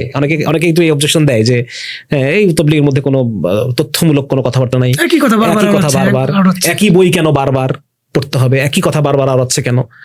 এইটা হচ্ছে একই কথা বারবার আওড়ানোর মূল জিনিস। আমি এটা মানে ডাক্তার হওয়ার পরে আমি এটা বুঝতে পারছি যে ঘটনাটা এইটা। হ্যাঁ, আপনি ধরেন যে একই কথা আপনি মুখ দিয়ে একবার বললেন, মুখ দিয়ে একবার বলার পর ওই একই কথা আপনি কান দিয়ে আরেকবার শুনলেন। মানে মুখ দিয়ে যখন আপনি একবার বললেন, তখন আপনার কিছু মাসল মুভমেন্ট করলো, এর ফলে আপনার ব্রেনের একটা নিউরনের সাথে একটা নিউরন সিনাপস, একটা তার তৈরি হয়ে গেল। ঠিক আছে? যখন ওই একই কথা আপনি আবার কান দিয়ে শুনলেন, ওই একই তারের উপর দিয়ে আরেকবার সিগন্যাল চলে গেল। ঠিক আছে? আবার যদি আপনি নিজে যদি মুখ দিয়ে আবার কাউকে বলেন, বা আবার আপনারা শুনতেছেন, ডিসকাস করতেছেন, আলোচনা করতেছেন, হ্যাঁ, তাহলে ওই একই ওই পাথের উপর বারবার সিগন্যাল পড়বে, পড়তে ওইটা একটা পার্মানেন্ট চেঞ্জ হবে। আপনার পার্মানেন্ট একটা পাথ হয়ে যাবে, মানে স্মৃতি পার্মানেন্ট হয়ে যাবে, এবং ওইটা তখন আপনাকে বিভিন্নভাবে পরিচালিত করবে। ঠিক আছে? এটা কিছুক্ষণ আগে আমি আলোচনা করলাম। তাহলে পরে এই একই কথা বারবার বলার, এটার দ্বারা হয়তো বা আপনি যিনি শুনতেছেন উনি উপকৃত হচ্ছেন, আবার আমি বলতেছি আমি উপকৃত হচ্ছি। আমার ব্রেন সিগন্যাল পার্মানেন্টলি আমার সার্কিট তৈরি হচ্ছে, নিউরনাল সার্কিট বলি আমরা আর কি। সুতরাং তাবলীগ আরেকটা, প্রথমে একটা বললো ফিলোসফিক্যাল, আরেকটা হচ্ছে সে একটা পরিবেশের মধ্যে তাকে রেখে তার মানে নিউরনাল সার্কিট তৈরি করে, নতুন নিউরনাল সার্কিট তৈরি করে, যেটা তাকে নতুন ভাবে পরিচালিত করবে সামনের জীবনে। 3 নম্বর আরেকটা হচ্ছে আমরা জানি যে ডোপামিন টক্সিসিটি একটা জিনিস আমরা জানি, ডোপামিন ডিটক্স, একটা খুব বিখ্যাত বই ডোপামিন ডিটক্স।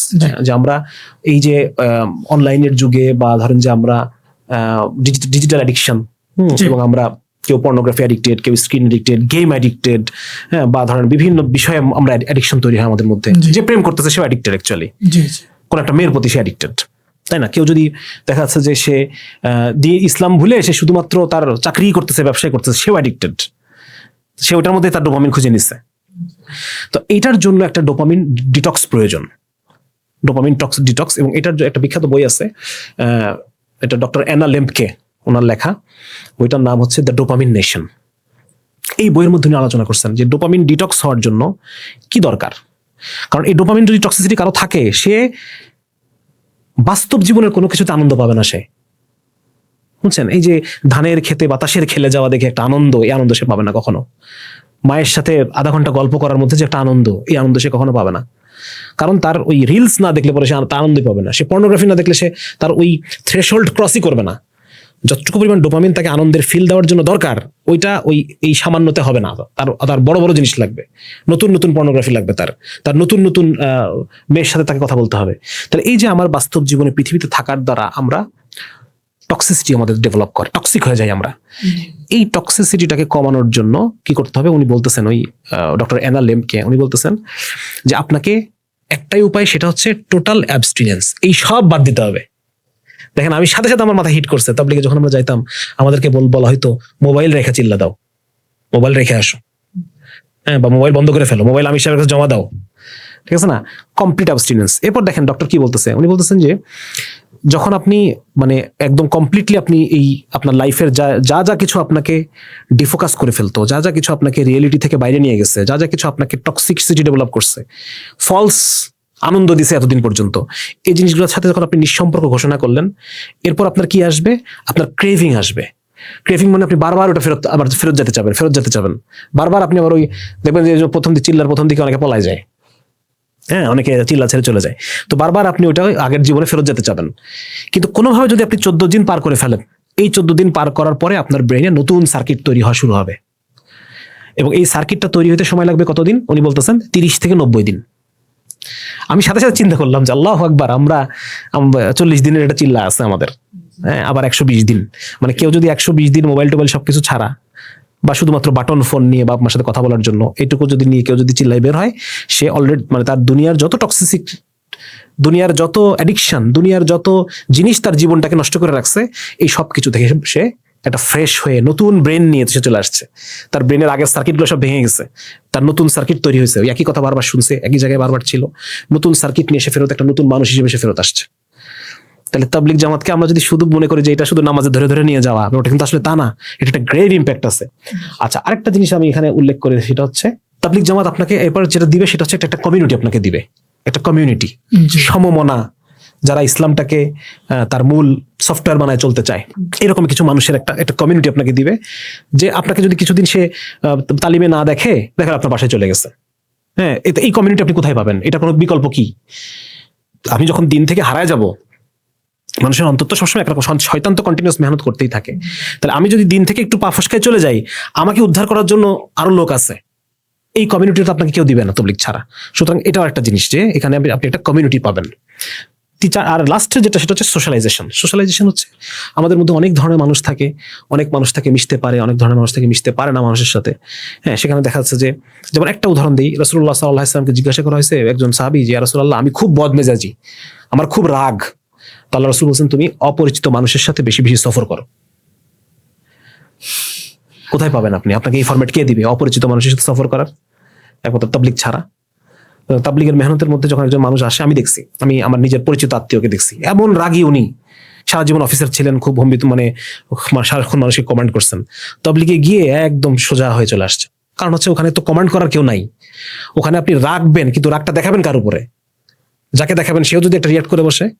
সুতরাং এই ভয়ে সে রাগটাকে কন্ট্রোল করে, এবং কন্ট্রোল করতে করতে করতে করতে ওই যে তার ব্রেনের নতুন সার্কিট তৈরি হয়েছে, এখন নতুন একজন মানুষ চলে আসে। তার মানে এই তাবলিগটা আমি মনে করি এটা একটা টোটাল ইকোসিস্টেম। আমি কিন্তু তাবলিগের বাইরে থেকে কথা বলতেছি এখন, নট এ তাবলিগি। সো তাবলিগিটা এটা একটা পুরা ইকোসিস্টেম আপনাকে দিবে, দ্বীন ইসলামকে পালন করার একটা পজিটিভ ইকোসিস্টেম আপনাকে দিবে। হ্যাঁ, আরো অনেক কথা আছে, তাবলিগের অনেক বিষয় নিয়ে অনেক কথা আছে, সেগুলো আমি এখন আনতেছি না, আমি পজিটিভ দিকটাই বলতেছি শুধু, হ্যাঁ। এবং এর সমতুল্য কোনো ফরম্যাট এখনো আসে নাই, হয়তো আল্লাহ দিলে সামনে আসবে। বাকি এটা শুধুমাত্র নামাজ যদি বলেন যে শুধু নামাজ, হ্যাঁ, নামাজ যদি ধরে নিয়ে নামাজে চলে নিয়ে যাচ্ছে, নামাজ ইটসেলফ একটা, মানে ইসলামের সবচেয়ে বড় আমল হচ্ছে নামাজ। এখন এক বেনামাজি মানুষকে নামাজি বানানো, এটা ইটসেলফ তো এটা ছোট কাজ না, এটা তো অনেক বড় কাজ। তাহলে এটাকে আমি ছোট করতেছি কেন? যে তাবলিগ শুধু নামাজে নিয়ে যায়, নামাজে তো তুমি নিচ্ছ না, নামাজে তো অন্য কোনো মেহনত নাই যে ধরে ধরে নামাজে নিয়ে যাচ্ছে। অ্যাটলিস্ট একটা মেহনত তো আছে যারা মানুষকে নামাজ পড়ানোর চেষ্টা করতেছে। এবং নামাজ মানে শুধুমাত্র আল্লাহ রাসূল বলছেন একটা কথা সাল্লাল্লাহু আলাইহি সাল্লাম, যে নিশ্চয়ই নামাজ সমস্ত অশ্লীল কাজ থেকে বিরত রাখে। নামাজকে যদি নামাজের মতো পড়া হইতো তাহলে এই নামাজ নিজেই তো যথেষ্ট ছিল সবকিছু করার জন্য, তাই না? কিন্তু হচ্ছে না তো এটা। সুতরাং আমি যদি এটা করি যে আমি নতুন বেনামাজি মানুষকে নামাজি বানাবো, বা যারা অলরেডি নামাজি আছে তাদের নামাজটাকে আমি আরো কোয়ালিটিফুল নামাজে পরিণত করবো, তা এটা ইটসেলফ তো একটা মেহনত হওয়ার দাবিদার। আমি কেন এটাকে ছোট করতেছি, তাই না? তো যার কারণে এটা বিষয়টাকে আসলে তাবলিগ একটা মহাসাগর আমি মনে করি। বাইরে থেকে দেখা যায় কম, কিন্তু ভিতরে আসলে অনেক কিছু। এবং আপনার একটা বই আমার বের হয়েছিল, কুররাতু আয়ুন নামে একটা বই। কুররাতু আয়ুন বইটার মধ্যে এটা আমি উল্লেখ করে দিচ্ছি আমার ওই ভূমিকার মধ্যে, যে এখানে নতুন কোনো আলোচনা নাই আসলে। এই বইটার মধ্যে শুধুমাত্র আমাদের ওই কি বলে 3 চিল্লা দেওয়ার পরে একটা অপসি কথা হয়। অপসি কথার মধ্যে বিয়ে শাদী করার সময় কি করবা, পরিবারে গিয়ে কিভাবে মেহনত করবা, বিভিন্ন আলোচনা ওখানে থাকে। বা আমাদের মাস্তুরাত জামাতগুলোতে, মহিলাদের যে জামাতগুলোতে অনেক গুরুত্বপূর্ণ টপিক ভিত্তিক আলোচনা হয়, তাই না? টপিক ঠিক করে দেওয়া থাকে। তো এই বিষয়গুলাই আমি চেষ্টা করছি ওই বইয়ের মধ্যে আনার জন্য, যাতে করে যারা তাবলিগে কখনো যান নাই তারাও উপকৃত হতে পারেন, যারা তাবলিগে অপছন্দ করেন তারাও যেন উপকৃত হতে পারেন। এই জন্য আমার ওই বইটা লেখার উদ্দেশ্য ছিল এটা, কুররাতু আয়ুন। এখানে একটা বিষয়, সেটা আপনি যেটা বললেন, তবলিগে আলোচনা ক্ষেত্রে যে বিষয়টা বলা হয়, দুনিয়ার সুখ সুখ না, আখিরাতের সুখই আসল সুখ। মাশাআল্লাহ, খুব সুন্দর একটি কথা। বাকি আমরা কিছু ক্ষেত্রে দেখি চিল্লা দিয়ে আসার পরে, মানে তবলিগে সাপোজ চিল্লা বা সময় দিয়ে আসার পরে বা কিছুদিন সময় লাগানোর পরে যেটা দেখা যায়, দুনিয়ার সুখ সুখ না এই বিষয়টাকে বেস করে অনেক কিছু দেখা যায়। অনেকে পরিবার থেকে একদম ডিটাচড, তার ব্যবসায় আগের মতো মন নেই, চাকরিতে আগের মতো মন নেই, ব্যবসা ছেড়ে দিয়েছেন, চাকরি ছেড়ে দিয়েছেন। পরবর্তীতে দেখা যায় তার ফ্যামিলি কষ্টের ভিতরে পড়ে যায়, আর্থিক কষ্টের সম্মুখীন সে হওয়া শুরু করে। এই বিষয়টা আসলে আপনি কিভাবে দেখেন? আচ্ছা, এটা একটা গুরুত্বপূর্ণ প্রশ্ন ভাই। তাবলিগের অনেক নেগেটিভ পয়েন্টের মধ্যে একটা হচ্ছে এইটা, যে আপনি যেটা বললেন যে হ্যাঁ, মানে পরিবার থেকে ডিটাচড হয়ে যাচ্ছে, এটা একটা বাস্তবতা আছে, আসলে বাস্তবতা আছে। এবং এরকম সাথী প্রত্যেক মহল্লায় মহল্লায় 1-2 জন পাওয়া যাবে যারা আসলেই মানে পরিবারের একদমই খোঁজ নেয় না, হ্যাঁ, চিল্লায় চলে গেছে দেখা। এবং এটাকে আমরা তাবলিগ জামাতের মধ্যে খুব গ্লোরিফাই করা হয় ব্যাপারটাকে, মানে আমাদের প্র্যাকটিসের মধ্যে। তাবলিগ জামাত বলবো না আমরা, মানে আমরা সাথীরা, যেমন কোন সাথী, এক সাথীর কথা এরকম আছে যে সে নতুন বিয়ে করা বউ, হ্যাঁ, রেখে সে চলে গেছে চিল্লায়, হ্যাঁ, যেতেই হবে আল্লাহ রাস্তায়, যেটা সবার আগে, বউটাও সব পরে, আগে আল্লাহ রাস্তা। এবং সে কি রেখে গেছে, বউয়ের জন্য একটা লাউ গাছ লাগায় রেখে গেছে। এই সাথীকে আমি দেখছি, নিজের চোখে দেখছি সাথীকে। তো লাউ গাছ লাগায় রেখে গেছে। ঘটনা হচ্ছে কি, ঘটনা হলো যে একা বউ ঘরে, শ্বশুর বাড়িতেও দিয়ে আসে নাই, হ্যাঁ, নতুন বউ একা ঘরে। তো তখন সে মানে বউ ফিল করতো যে বাসার ঘরে কারা যেন পাহারা দিচ্ছে চারপাশে। প্রতিদিন আসতো, সকাল হলে চলে যেত, প্রতিদিন সারা রাত আসতো, মানুষজনের কথাবার্তা। এর ফলে তো কি তার একাকি ভয় লাগতো না, অনেক মানুষ তো আশপাশে আছে, হ্যাঁ, এবং সকাল হলে চলে যেত। আল্লাহর নুসরত এগুলা, ঠিক আছে। এবং তারপর হচ্ছে আর কি করতো, বউয়ের জন্য কোনো সামান রেখে যায় না উনি। একটা যে লাউ গাছটা হয়েছে, লাউ গাছটা খুব আর্লি লাউ ধরা শুরু হয়েছে, এবং প্রতিদিন নাকি তার স্ত্রী একটা করে লাউ বিক্রি করছে। যাই হোক, এটার সত্য মিথ্যায় আমরা যাবো না। এখন কথা হচ্ছে, এই ধরনের ঘটনাগুলোকে আমরা আবার খুব গ্লোরিফাই করি, যে অনেক কুরবানি করা সাথী, অনেক কুরবানি করে আসছে, ইত্যাদি ইত্যাদি। কিন্তু আসলে কি বাস্তবে ইসলামের মেসেজটা কি এরকম? ইসলামের মেসেজ কি এরকম যে আমার একাকি ঘরে বউ রেখে আমাকে চলে আসতে হবে, চিল্লায় চলে যেতে হবে? কখনো এরকম না। এবং এটা আমার ধারণা যে যদি আমাদের কোনো মুরব্বী পর্যায়ের কেউ যদি এটা ঘটনাটা জানে, ওই লোককে রাগে মানে ঝাড়ি দিয়ে ওকে বাড়ি পাঠিয়ে দিবে। কারণ আমাদের কিন্তু এটা মানে আমাদের মুরব্বী পর্যায়ে বলি বা তাবলিগের যারা দায়িত্বশীল পর্যায় থেকে এই ধরনের ঘটনাগুলোকে নিরুৎসাহিত করা হয়। এই ধরনের ঘটনাগুলোকে মানে শরীয়তের রুলস ব্রেক করে এরকম কোনো কিছু অবশ্যই এটা কখনোই করা যাবে না। আপনার স্ত্রীর অভিভাবক আপনি, আপনার স্ত্রীকে ভরণ পোষণ আপনার জন্য ফরজ, সেখানে আপনার জন্য তো চিল্লায় বের হওয়া ফরজ না। সুতরাং এই যে বিষয়গুলা, এটার মূল ঘটনা কি, আমি এটা নিয়ে অনেক চিন্তা করছি যে আসলে এটার পিছনে মানে সাইকোলজিটা আসলে কি। যদিও কেন্দ্রীয়ভাবে এই ধরনের বিষয়গুলোকে নিরুৎসাহিত করা হয়, কেন্দ্রীয়ভাবে এগুলোকে প্রশ্রয় দেওয়া হয় না, এরপরও প্রতি মহল্লায় মহল্লায় এরকম কিছু সাথী পাওয়া যায় যারা সবকিছু ছেড়ে তাবলিগের কাজের মধ্যে সে সময় করতেছে। তো এই জায়গায় আমি মনে করি যে যেমন আমাদের দিন ইসলামে সন্ন্যাস বা বৈরাগ্যবাদ, রাহাবানিয়াত, এটাকে একদম শক্তভাবে নিষেধ করা আছে। রাহাবানিয়াতকে, সবকিছু ছেড়ে ত্যাগ করে শুধুমাত্র দিনের কাজে লেগে থাকা, এটাকে। তো আমি খুঁজতে এটার মূল আমি যেখানে পেলাম সেটা হচ্ছে যে তাসাউফ নামে যে একটা জিনিস আমাদের মানে দেওবন্দি ওলামায়ে কেরাম ওনারা এই তাসাউফটাকে গ্রহণ করছেন। হ্যাঁ, এই তাসাউফটা এই জিনিসটা ছিল কোন একজন আলেমের সাথে সোহবতে থেকে এই বিষয়টাকে শিক্ষা করা। সেই আলেম তখন কতটুকু ত্যাগ করতে হবে, কতটুকু ত্যাগ করতে হবে না, এই বিষয়গুলো তার সামনে স্পষ্ট করতো। হ্যাঁ, এই জন্য বলে না যে কারোর সাথে মাশওয়ারা করে আপনি ঠিক করেন। আপনি যখন চিল্লায় যাচ্ছেন, কারোর সাথে পরামর্শ করেন, তার সামনে সবকিছু পেশ করেন। আমার ঘরে একাকি স্ত্রী আছে, আমার আয় রোজগার নাই, এই নিয়ে আমি এখন চিল্লাই বেরোবো না। কোন একজন মানুষের সামনে যখন কেউ পেশ হয়, উনি অবশ্যই তাকে নিরুৎসাহিত করবেন যে তুমি যাও না, ঠিক না? সো তাসাউফ ব্যাপারটা হচ্ছে এইরকম যে এটা যখন আপনি কোনো একজন মানুষের কাছ থেকে শিখবেন, তখন উনি আপনাকে কন্ট্রোল করবেন, আপনাকে সঠিক গাইড। guidelines দিবেন। হ্যাঁ, জি। কিন্তু যখন আপনি একটা বই পড়ে নিজের মতো নিজে বুঝে ফেলবেন তাসাউফটা, তখন আপনি নিজের ইচ্ছা মতো এই রাস্তায় আপনি চলতে চাবেন। তখন নিজের পীর। হ্যাঁ, এইখানে ঝামেলাটা হয়ে গেছে। আমাদের ফাজালে সাদাকাত নামে যে বইটা আছে, ওই বইয়ের মধ্যে খুব মানে জুহুদ বা দুনিয়া ত্যাগ, দুনিয়া বিমুখতার খুব কঠিন কঠিন কিছু শিক্ষা, ভারী ভারী কিছু শিক্ষা দেওয়া আছে ওখানে। তো ওই বইটা যখন কিছু কিছু সাথী তারা একা একা পড়ে এবং পড়ার পরে তারা নিজের মতো করে ব্যাখ্যা করে, তখন প্রবলেমটা হয়ে যায়। তখন সে নিজেও এই রাস্তার উপর চলার চেষ্টা করে, আরেকজনকেও টেনে আনার চেষ্টা করে, কোরবানির উপর ওঠার চেষ্টা করে। কিন্তু এটা যদি কোনো আলেমের মুখ থেকে সে পড়তো বা শুনতো, তখন এই সমস্যাটা কিন্তু অনেকটা ওভারকাম করা সম্ভব হতো। এটা আমার একটা ধারণা, আমি উপস্থাপন করলাম। হ্যাঁ, কিন্তু এটার আসলে মূলত ইসলামের যে মূল জায়গাটা হচ্ছে এই দুনিয়ার মধ্যে থেকেই আপনাকে কামালিয়াত হাসিল করতে হবে, সবকিছু ছেড়ে দিয়ে না। এই সবকিছু ছেড়ে দিয়ে করার যে শিক্ষাটা, এটা আমাদের কাছে ওই একটা পর্যায়ে আমরা যখন ছিলাম, ইসলামের শুরু বিস্তারের প্রথম দিকে যখন বাইজেন্টাইন সাম্রাজ্যের সংস্পর্শে আমরা আসলাম, সেই সময় খ্রিস্ট ধর্ম ওরা ব্যাপকভাবে মানে গ্রিক দুনিয়া বিমুখতা দ্বারা প্রভাবিত। বৈরাগ্যবাদ কিন্তু খ্রিস্ট ধর্মে ছিল না, এটা গ্রিক ফিলসফি থেকে আসছে। তো ওই খ্রিস্টান পাদ্রীরা তারা ওই মঠে বসবাস করতো, দুনিয়া থেকে দূরে, বাজার থেকে দূরে। হ্যাঁ, ওইটা কিছুটা জিনিস আমাদের এর মধ্যে প্রবেশ করছে। হ্যাঁ, ওই সংস্পর্শে ঢুকে গেছে কিছু জিনিস। হ্যাঁ, ওই কারণে আমাদের এরকম একটা ইন্টারপ্রিটেশন তৈরি হয়েছে। কিন্তু মানে ইসলামের মূল বার্তা হচ্ছে যে আমাকে নাজাত পেতে হবে এই পরিবারের মধ্যে থেকেই। রাসূল সাল্লাল্লাহু আলাইহি ওয়াসাল্লাম করা ভাবে করছেন না যে আমি মানে কিছু সাহাবী তারা বলতেছিলেন যে আমরা সারা রাত জাগবো, আমরা সারাদিন রোজা, বছরের পর বছর সারাদিন রোজা রাখবো, বিবাহ করবো না। আল্লাহ রাসূল অত্যন্ত রাগান্বিত হয়েছেন, যেটা আমার রাস্তা যে ত্যাগ করবে সে আমার দলভুক্ত না। সুতরাং এখানে এটা একজন মানুষ যদি আপনাকে শেখায়, উনি পরিপূর্ণ মেসেজটা আপনাকে দিবে।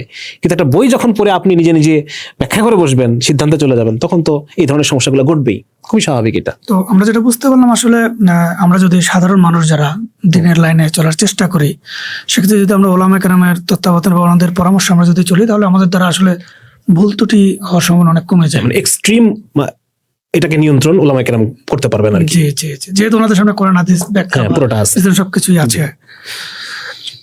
আচ্ছা, আপনি যদি একদম সহজ ভাষায় মানে যদি বলেন, আসলে তাবলিগ জামাতের আসলে মূল উদ্দেশ্যটা কি আসলে? তাহলে তাবলিগ জামাতের মূল মানে উদ্দেশ্য, আমি যেটা মানে অনুভব করেছি, সেটা হচ্ছে ইসলাম শব্দের অর্থ যদি হয় সাবমিশন বা আত্মসমর্পণ, তাবলিগের উদ্দেশ্য হচ্ছে to teach people how to submit. মানে ইসলাম শব্দের অর্থ যদি হয় সাবমিশন, তাবলিগ জামাতের উদ্দেশ্য হচ্ছে to teach how to submit. মানে রাসূলুল্লাহ সাল্লাল্লাহু আলাইহি সাল্লামকে দেখে মানুষ শিখতো। কোরআন থেকে আমরা কি জানি যে তোমরা সালাত কায়েম করো। রাসূলুল্লাহ সাল্লাল্লাহু আলাইহি সাল্লামকে দেখে মানুষ শিখতো হাউ টু কায়েম এ সালাত, মানে সালাতকে কিভাবে কায়েম করতে হবে, এটা আল্লাহ রাসূলকে দেখে মানুষ শিখতো। এটা মানে সরাসরি কোরআন থেকে তো সে শিখতে পারে না, তাকে কেউ একজন দেখাই দিতে হয়েছে যে এইভাবে পড়তে হয় নামাজটা। তো একই রকম ভাবে তাবলিগ জামাত যে কাজটা করে, সেটা হচ্ছে এক একজন মানুষ যার কাছে ইসলামের কোনো মূল্য নাই, যার কাছে কোরআনের হাদিসের কোনো মূল্য নাই, কিন্তু সে নামে একজন মুসলমান, এই মানুষটাকে তাবলিগ একটা পরিবেশের মধ্যে নিয়ে এসে তাকে শেখায় হাউ টু সাবমিট। কিভাবে তুমি একজন মুসলমান, তুমি আত্মসমর্পণ করেছো, কিন্তু কিভাবে আত্মসমর্পণটা করতে হয় আসো তোমাকে এখন আমি শিখাই। এটাই তাবলিগের কাজ বলে আমি মনে করি। এবং এই জায়গায় বিশেষ করে আমি মনে করি যারা জেনারেল এডুকেটেড পিপল আমরা যারা আছি, আমাদের জন্য কেউ একজন দেখায় দেওয়া, শিখায় দেওয়া। হ্যাঁ, যেমন ধরেন আমি তো সরাসরি কোনো আলেমকে আমি পাবো না আসলে আমাকে নামাজ শেখানোর জন্য, কিন্তু আপনি যখন তাবলিগ জামাতে যাবেন, সেখানে আপনি আসলে অন্যান্য বিভিন্ন মানুষকে দেখে আপনি শিখবেন যে নামাজটা আসলে কিভাবে পড়তে হয়। আপনাকে কেউ একজন শিখাবে, আমি সে হয়তো আপনাকে শিখাবে। বা বাথরুমে কিভাবে যেতে হয়, কিভাবে বাথরুম করতে হয়, হ্যাঁ, এটা আমি তাবলিগে গিয়ে শিখছি। তারপর ধরেন যে কিভাবে ঘুমাইতে হয়, মানে কিভাবে একজন সাবমিসিভ ভাবে ঘুমাইতে হয়। মানে আমি আবার যদি একটু ক্লিয়ার করে বলি যে ইসলাম যদি হয় আত্মসমর্পণ, হ্যাঁ, তাহলে কিভাবে একজন আত্মসমর্পিত বান্দা হইতে হয় এটা তাবলীগ আমাকে শিখাবে।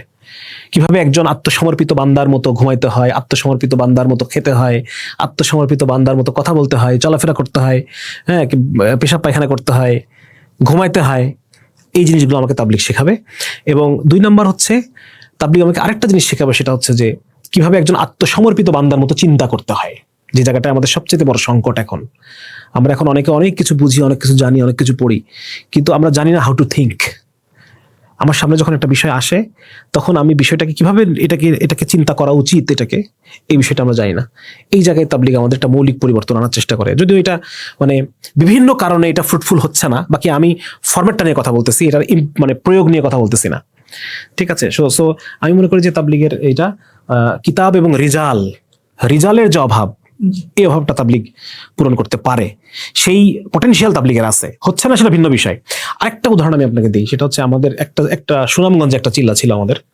তো সেই চিল্লাতে আমি চিল্লার শেষ দিনে আমির সাহেব আমাদেরকে বললেন যে তো আপনারা প্রত্যেক সাথী কার কাছ থেকে, আপনি নিজেকে ছাড়া বাকি 12 জনের কাছ থেকে আপনি কোন ভালো জিনিসটা শিখছেন আপনি লেখেন, লিখে আমাকে দেখান।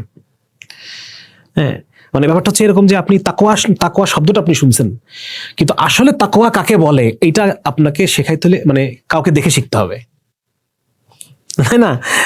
তাওয়াক্কুল আপনি শিখছেন, আমরা অনেক হাদিস পড়ছি, অনেক কিছু আমরা জানি, কিন্তু তাওয়াক্কুল কেসে করতে হয় এটা আপনাকে কোনো একজন সাথীর একটা কাহিনী শুনে আপনার বুঝতে হবে, ও আচ্ছা এটাকে তাওয়াক্কুল বলে।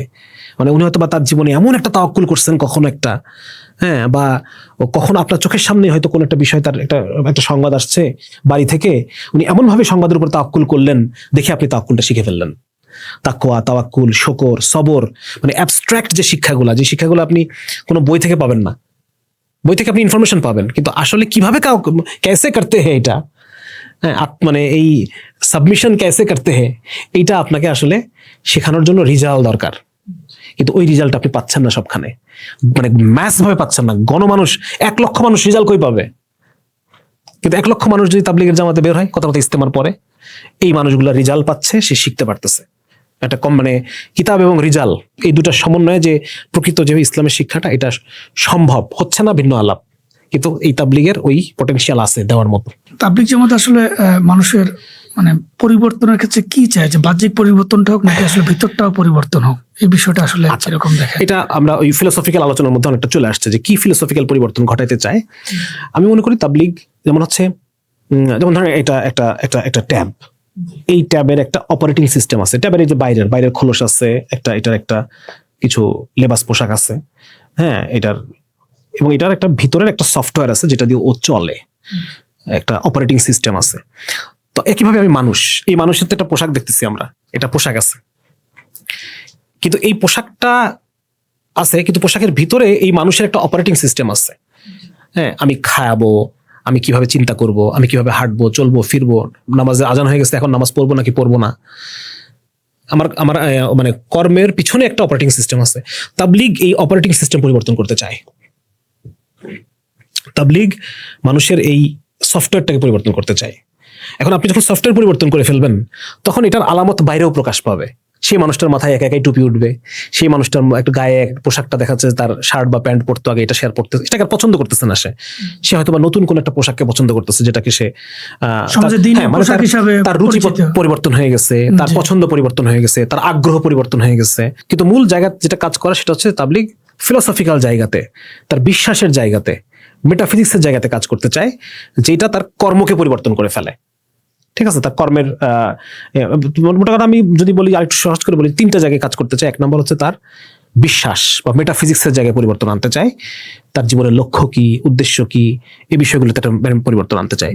2 নম্বর হচ্ছে এটা তার ওয়ার্ল্ড ভিউ, তার ভালো মন্দের মাপকাঠি। এতদিন পর্যন্ত সে ভালো মন্দ বিচার করতে একভাবে, এখন থেকে সে ভালো মন্দ বিচার করবে ওয়াহি অনুসারে। এই মেন্টাল সেটআপটা সে আনতে চায়। আর এই দুটো যখন হয়ে গেল, 3 নম্বর জিনিসটা তখন একাই হবে, সেটা কি? তার কর্মগত প্রকাশ। এটা তার কর্মে প্রকাশ পাবে, তার চয়েসে প্রকাশ পাবে, তার রুচিতে প্রকাশ পাবে, পছন্দে প্রকাশ পাবে, সিদ্ধান্তে প্রকাশ পাবে। ঠিক আছে, তো এই মোট কথা তাবলিগ মানুষকে আসলে ভিতর থেকেই পরিবর্তন করতে চায়, সিবগাতুল্লাহ, মানে ভিতর থেকে রাঙিয়ে আনতে চায়। যখন ভিতর পরিবর্তন হয় তখন বাহ্যিকভাবে তার আলামত প্রকাশ পায় আর কি। কিন্তু এটা এখন হচ্ছে কিনা এটা আলাদা বিষয়, এটা বা কেন হচ্ছে না সেটা ভিন্ন বিষয়।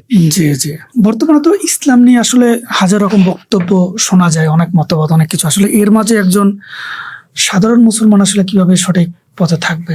আসলে এত বেশি এখন ডিস্ট্রাকশন, এত বেশি কায়জা অনলাইনে অফলাইনে। হ্যাঁ, আমি মনে করি যে এক নম্বর হচ্ছে যে প্রথমে একজন মানুষের দেখেন, যেমন ধরেন আমি এটা একজন মানুষের ইসলাম বোঝাই শুরু হচ্ছে কায়জা দিয়ে। হ্যাঁ, যদি তাবলিগের কথা বলি, দেখা যায় সে তাবলিগে ঢুকেই সে প্রথম যে জিনিসটার সম্মুখীন হচ্ছে যে ওদের সাথে যাবা না আমাদের সাথে যাবা, এরকম একটা একটা একটা একটা একটা ড্রাইভার। হ্যাঁ, তারপর আবার ধরেন কেউ যখন কোনো সালাফি দাওয়াত পাচ্ছে, প্রথমে তার দাওয়াতের শুরুটা হচ্ছে যে কারো নামাজ ঠিক নাই, হ্যাঁ, মানে বা কারো আকীদা ঠিক নাই, কারো নামাজ ঠিক নাই, এখান থেকে তার, সুতরাং শুরুতেই সে একটা একটা মানে বিভাজনের দাওয়াত সে শুরুতেই পায়। তো আমি যারা সাধারণ মুসলমান আছেন, মুসল্লি আছেন, তাদের উদ্দেশ্যে আমার আরজ থাকবে যে আপনি শুধুমাত্র নিজের দিকে ফোকাস করেন। আপনি নিজের দিকে ফোকাস করে এই যে দ্বান্দ্বিক যে বিষয়, উম্মতের মধ্যে যে দ্বন্দ্ব, এই দ্বন্দ্বের বিষয়গুলোতে আপনার অবস্থানটা আপনি পরে নেন। এই দ্বান্দ্বিক বিষয়গুলো আপনি পরে পড়াশোনা করেন।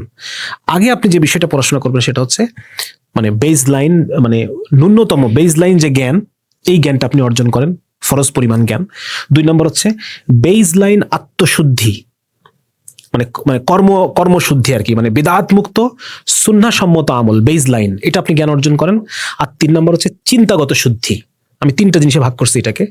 1 নম্বর হচ্ছে বেজ লাইন ইলম, 2 নম্বর হচ্ছে বেজ লাইন কর্মগত শুদ্ধি, আর 3 নম্বর হচ্ছে বেজ লাইন চিন্তাগত শুদ্ধি। এই 3টা জিনিস আপনি অর্জন করেন, এরপর আপনি এই দ্বান্দ্বিক বিষয়গুলোতে একটা অবস্থানে চলে যান। কারণ আমি আমার নিজের জীবন থেকে দেখছি যে আমি একটা সময়ে যে একটা পজিশন গ্রহণ করছি দ্বান্দ্বিক বিষয়ে, আমি এখনকার আমি আমার সেই জিনিসটা আমি পরিবর্তন করে ফেলছি। মানে দ্বান্দ্বিক বিষয়গুলোতে আপনার অবস্থান আপনার জ্ঞান অনুসারে পরিবর্তন হতে থাকবে। সুতরাং আপনি আগেই কোন একটা অবস্থান নিয়ে মানে রিজিড হয়ে যায়েন না, এটাকে ফ্লেক্সিবল রাখেন এবং আপনি জ্ঞানের দিকে আপনি যাত্রা বাড়ায় দেন। আলেম ওলামার মানে সোহবতে যান, চিন্তাকে প্রসারিত রেখে এগিয়ে যাওয়া, ইলমের রাস্তায় হাঁটতে থাকা, নিজেকে নিয়ে। সেন্টার হচ্ছে আমি নিজে। জি, তাহলে পরে কি হবে? তাহলে আপনার পজিশন পরবর্তীতে আপনি দেখবেন যে আপনি একটা ভারসাম্যপূর্ণ পজিশনে চলে গেছেন। হ্যাঁ, আপনি যেমন একটা জায়গায় গেছেন যে জায়গাতে আপনি দেখাচ্ছে সমস্ত মুসলমানকে আপনি ভাই মনে করতে পারতেছেন। এইখানে তো একটা ব্যাপার, সেটা হচ্ছে আসলে আমি যখন হাঁটবো, মানে রাস্তায় তো আমার হাঁটতে হবে, রাস্তার বাইরে তো আমি হাঁটতে পারবো না। আমার রাস্তা তো অনেক, মানে একটা মানুষ আসলে বোঝার কোনো উপাদান আছে কিনা যে না আমি যে হাঁটতেছি, মানে এই রাস্তাটা আসলে সঠিক রাস্তা। মানে হাঁটার রাস্তায় তো আমার অনেক কিছু। সাপোজ আমি বই পড়ে এলেম অর্জন করবো, নিজেকে আমি যোগ্য করে গড়ে তুলবো, সেক্ষেত্রে তো মত পথ অনেক, যিনি লিখতেছেন আমি যার বইটা নিচ্ছি তারই তো নিজস্ব একটা মত, তার একটা নিজস্ব মত আছে। আমি যখন তার থেকে নিব তখন তো সেটাতে আমি আসলে কিছু মত অজান্তে নিচ্ছি।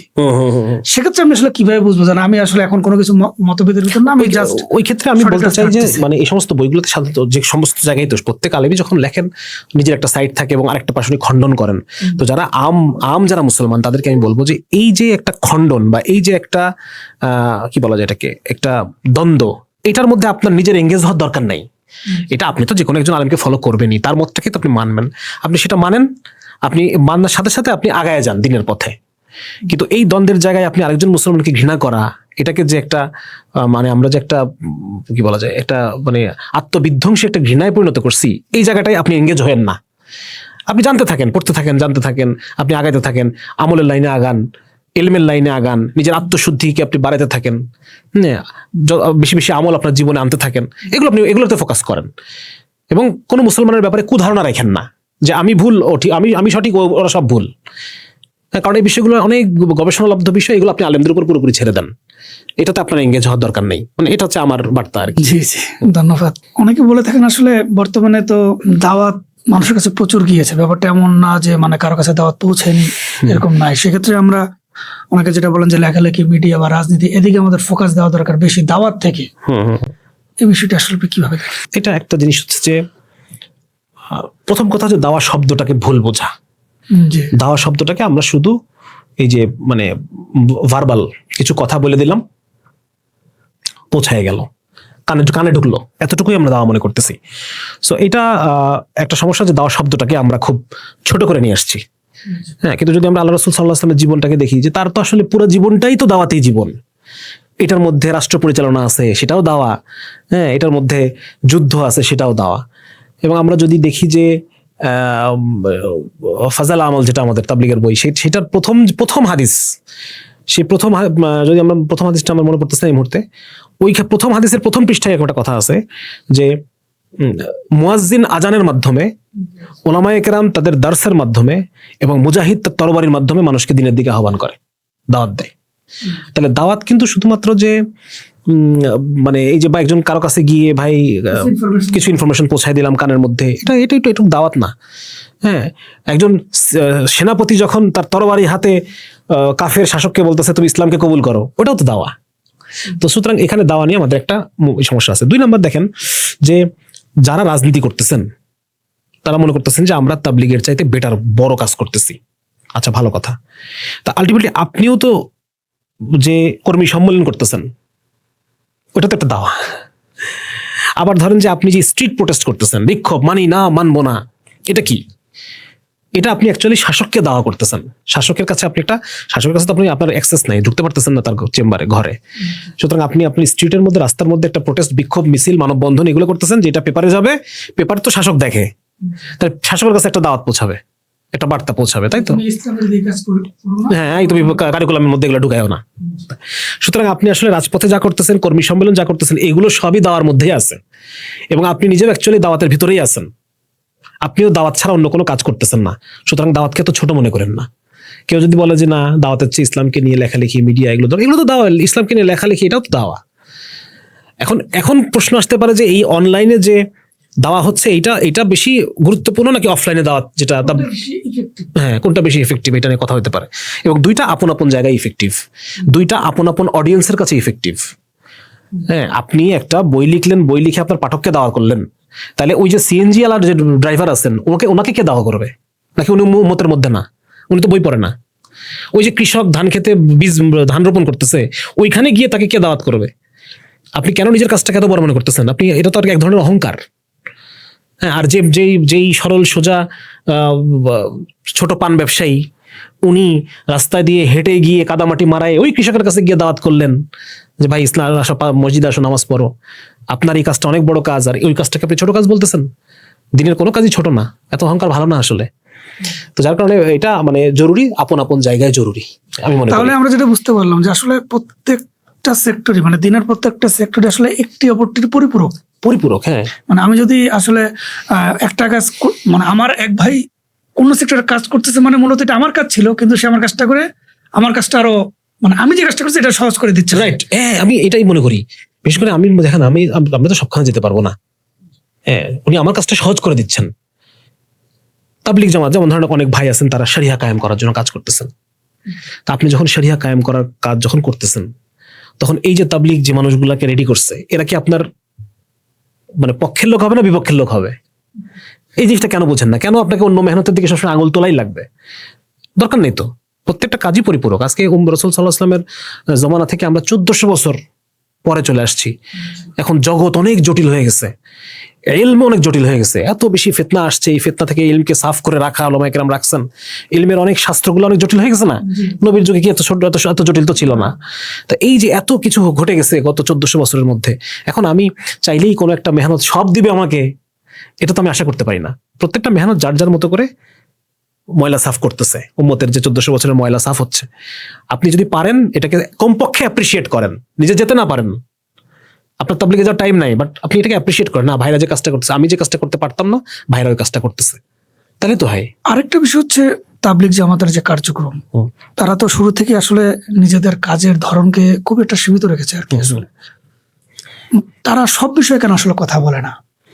মানে তারা একটা নির্দিষ্ট প্যাটার্নে সবসময় চলতে চায়, মানে রাষ্ট্রীয় বা বিভিন্ন বিষয় নিয়ে তারা কথা বলতে আগ্রহী না। এটা আসলে কেন? আচ্ছা, এখানে আমার একটা প্রশ্ন আছে। এটা হচ্ছে যে আমি দুইটা প্রবলেম। একটা হচ্ছে মানে সবাই সব কেন করবে? সবাই কি সব করতেছে? আসলে যারা এই প্রশ্নটা উঠাচ্ছেন, উনিও কি সব কাজ করতেছেন, সব স্তরে কাজ করতেছেন, সবভাবে কাজ করতেছেন? তা তো উনি করতেছেন না আসলে। সুতরাং সবাই সব করবে, আমি সবার কাছ থেকে সব এক্সপেক্ট করব, হ্যাঁ, এটা তো আসলে হইতে পারে না। এটা একটা ভুল, মানে আমার আসলে এটা একটা আমাদের এই চাহিদাগতই ভুল। এটা আমি একজনের কাছ থেকে সব এক্সপেক্ট করতেছি, এবং এই যেহেতু সে সব দিতে পারতেছে না, অতএব সে ইনকমপ্লিট। হ্যাঁ, একজন গাইনি সার্জন, উনি কেন হার্টের সার্জারি করবেন? আমি তার কাছে হার্টের সার্জারি আশা করতেছি কেন? একজন হার্টের সার্জন, তার কাছ থেকে আমি সিজার আশা করতেছি কেন? এটা তো আমার ভুল যে আমি আশা করতেছি, ওনার ভুল না তো এটা। তাহলে এটা একটা জিনিস হচ্ছে যে তাবলিগ জামাতের যে লক্ষ্য, এই লক্ষ্যে তাবলিগ জামাত যে নিজেকে সীমিত রাখছে, এটাই ঠিক আছে আমি মনে করি। তাবলিগ জামাতের সিলেবাস সীমিত, তাবলিগ জামাতের বক্তব্য 6 সিফাতের 6 দফা 6 সিফাত বক্তব্য, এগুলোর মধ্যে সে সীমিত রাখছে, এবং এটাই তার যে লক্ষ্য সেটা অর্জনের জন্য পারফেক্ট আমি মনে করি। কারণ তার লক্ষ্য তো মানে দেশে শরীয়ত কায়েম করা তার লক্ষ্য না তো। হ্যাঁ, তার লক্ষ্য হচ্ছে অধিকাংশ জনগণকে ইসলামের মাপকাঠিতে উত্তীর্ণ করা। এটা তাবলিগের উদ্দেশ্য। আমি বাংলাদেশের 18 কোটি মানুষের মিনিমাম 15 কোটি মানুষকে আমি চাই যে তারা ইসলামের যে মানদণ্ড, ন্যূনতম মানদণ্ড সে অতিক্রম করুক, এই পর্যায়ে সে পৌঁছায় যাক, ন্যূনতম মুসলমান সে হোক। হ্যাঁ, তাকে আমার বিশাল মর্দে মুজাহিদ বানায় ফেলতে হবে, তাকে আমার বিশাল রাষ্ট্রনায়ক দার্শনিক বানায় ফেলতে হবে, এটা তো তাবলিগ জামাতের উদ্দেশ্যই না। হ্যাঁ, সুতরাং কেউ যদি মানে এই ওভার এক্সপেক্ট করে, তারপরে তার উপর সে প্রশ্ন করতেই পারে যে কেন সীমিত রাখছে। কিন্তু তাবলিগ জামাতের যেটা উদ্দেশ্য, মানুষের জীবনে পার্মানেন্ট একটা পরিবর্তন। আমি কিছুক্ষণ আগে বললাম যে আমাদের ব্রেনের পরিবর্তন আর সার্কিট পরিবর্তন করার জন্য একই জিনিস বারবার দেখা, একই জিনিস বারবার উচ্চারণ করা, হ্যাঁ, একই জিনিস বারবার শোনা, এটা গুরুত্বপূর্ণ। সেই হিসেবে তার সিলেবাসটা সংক্ষিপ্ত থাকতে হবে, তার বক্তব্য 6 সিফত এটার মধ্যে সংক্ষিপ্ত থাকতে হবে। হ্যাঁ, তাকে যেহেতু সে চায় না যে মানে তার কাজটা বন্ধ হয়ে যাক, সে চায় না এই বেজলাইন কাজ যদি বন্ধ হয়ে যায় তাহলে অধিকাংশ মানুষ তো দিনহারা হয়ে যাবে। সুতরাং বেজলাইন কাজটা চলুক। অতএব সে কোনো রাজনৈতিক কোনো পক্ষে সে এঙ্গেজ হয় না। হ্যাঁ, সমসাময়িক বিষয়ে এঙ্গেজ হলে পরেই তো কোনো একটা পক্ষ নিয়ে নিতে হয়, তাহলে বিপরীত পক্ষ তার দাওয়াত আর গ্রহণ করবে না, সে হয়ে যাবে। হ্যাঁ, অন্য কোনো রাষ্ট্রে সে ঢুকতে পারবে না। যদি আমি এখন কথার কথা কি বলে এটাকে, তাবলিগ জামাতের সেন্টার থেকে দেখাচ্ছে কথার কথা, সে কোন একটা বিষয়ের পক্ষ নিয়ে নিল, তো কিছু দেশ তাকে আর ভিসা দিচ্ছে না, তখন তাহলে এই বেসলাইন মেহনতটা তো বন্ধ হয়ে যাবে। সুতরাং এটার মতো চলতে দেওয়াটাই বেটার। হ্যাঁ, এবং সব স্তরের মানুষের জন্য, এবং সীমিত রাখার পিছনে আরেকটা গুরুত্বপূর্ণ কারণ হচ্ছে, ধরেন যে আপনি ভার্সিটি স্টুডেন্ট, আপনার ইন্টেলেক্ট একরকম, আর ওই গ্রামের কৃষকটা তার ইন্টেলেক্ট আইকিউ লেভেল আরেকটা পর্যায়ের। আর তাবলিগ যেহেতু মানে 18 কোটি মানুষকে নিয়ে বেসলাইন কাজ করতেছে, সুতরাং এখানে তার জিনিসটা ওইটুকুই হইতে হবে, ফাজাইল আমল টুকুই তার থাকতে হবে, তাই না? এটা তার লাগবেই। যার কারণে এটা এমন একটা জিনিসকে তো চয়েস করতে হবে যেটা আপনাকেও টাচ করবে, তাকেও টাচ করবে। এখানে তো বড় বড় ফিলোসফিক্যাল আলাপ তার শেখানোর দরকার নেই। তো যার কারণে এখানে আমি মনে করি যে তাবলিগের যে সীমিত যে বিষয়টা, এই সীমিত ব্যাপারটাই আমার কাছে মনে হয় যে এটা তার লক্ষ্যের উপযোগী। তাবলিগের যে সীমিত যে ব্যাপারটা, এটা দ্বারা আসলে তো একজন মানুষের মন মস্তিষ্কে একটা স্থায়ী প্রভাব রাখে, আমরা যেটা বুঝলাম। এখন এই স্থায়ী প্রভাব রাখার যে ব্যাপারটা, এটা কি পরবর্তীতে আমরা যদি বলি শরিয়া কায়েম করা বা মানে ইসলাম ভিত্তিক রাষ্ট্র পরিচালনা করা, বা রাজনৈতিক অঙ্গনে বলি বা দেশের আইন ব্যবস্থার কথা বলি, এই সকল সেক্টর গুলো থেকে আসলে মানে কোনো প্রভাব ফেলে কিনা? এটা মানে এটা ওয়েস্টার্ন একাডেমিতে এটা একটা গুরুত্বপূর্ণ আলাপ। হ্যাঁ, কেউ বলতেছে যে তাবলিগ জামাত একটা সম্পূর্ণভাবে নিরপেক্ষ, আবার কোনো একাডেমিশিয়ান, পশ্চিমা একাডেমিশিয়ান, তারা বলতেছে না, তাবলিগ জামাত নিরপেক্ষ না। তাবলিগ জামাত যে জিনিসটা প্রিচ করে, তারা যে মানুষের ভিতরে সফটওয়্যারগত পরিবর্তন আনতে চায়, এটা পরবর্তীতে তারা বিভিন্ন জায়গায় এখান থেকে তাবলিগ জামাত সোর্স হিসেবে কাজ করে। তো স্বাভাবিকভাবে একজন মানুষের ধরেন যে তার যখন আল্লাহর সে যখন বুঝে ফেলবে যে আল্লাহ তাআলাই সুপ্রিম অথরিটি এই দুনিয়ার, হ্যাঁ, এবং রাসূল সাল্লাল্লাহু আলাইহি ওয়াসাল্লামের তরিকাটাই বেস্ট তরিকা, সুতরাং এটার জন্য সে আরো বিভিন্নভাবে তার ইন্টেলেকচুয়াল ক্যাপাবিলিটি অনুসারে সে আরো অন্যান্যভাবে চেষ্টা করবে। হ্যাঁ, যেমন আমি একটা দিকে আসছি, কথার কথা, আমি এটাকে এস্টাবলিশ করার জন্যই আমি লেখালেখির কলমটা আমি হাতে নিচ্ছি। হ্যাঁ, তো এখন দেখা যাচ্ছে যে আরো অন্যদিকে আরো যে মেহনতের যে আরো বিভিন্ন জায়গাগুলো আছে, এখান থেকে অনেক মানুষ ওদিকে চলে যাবে।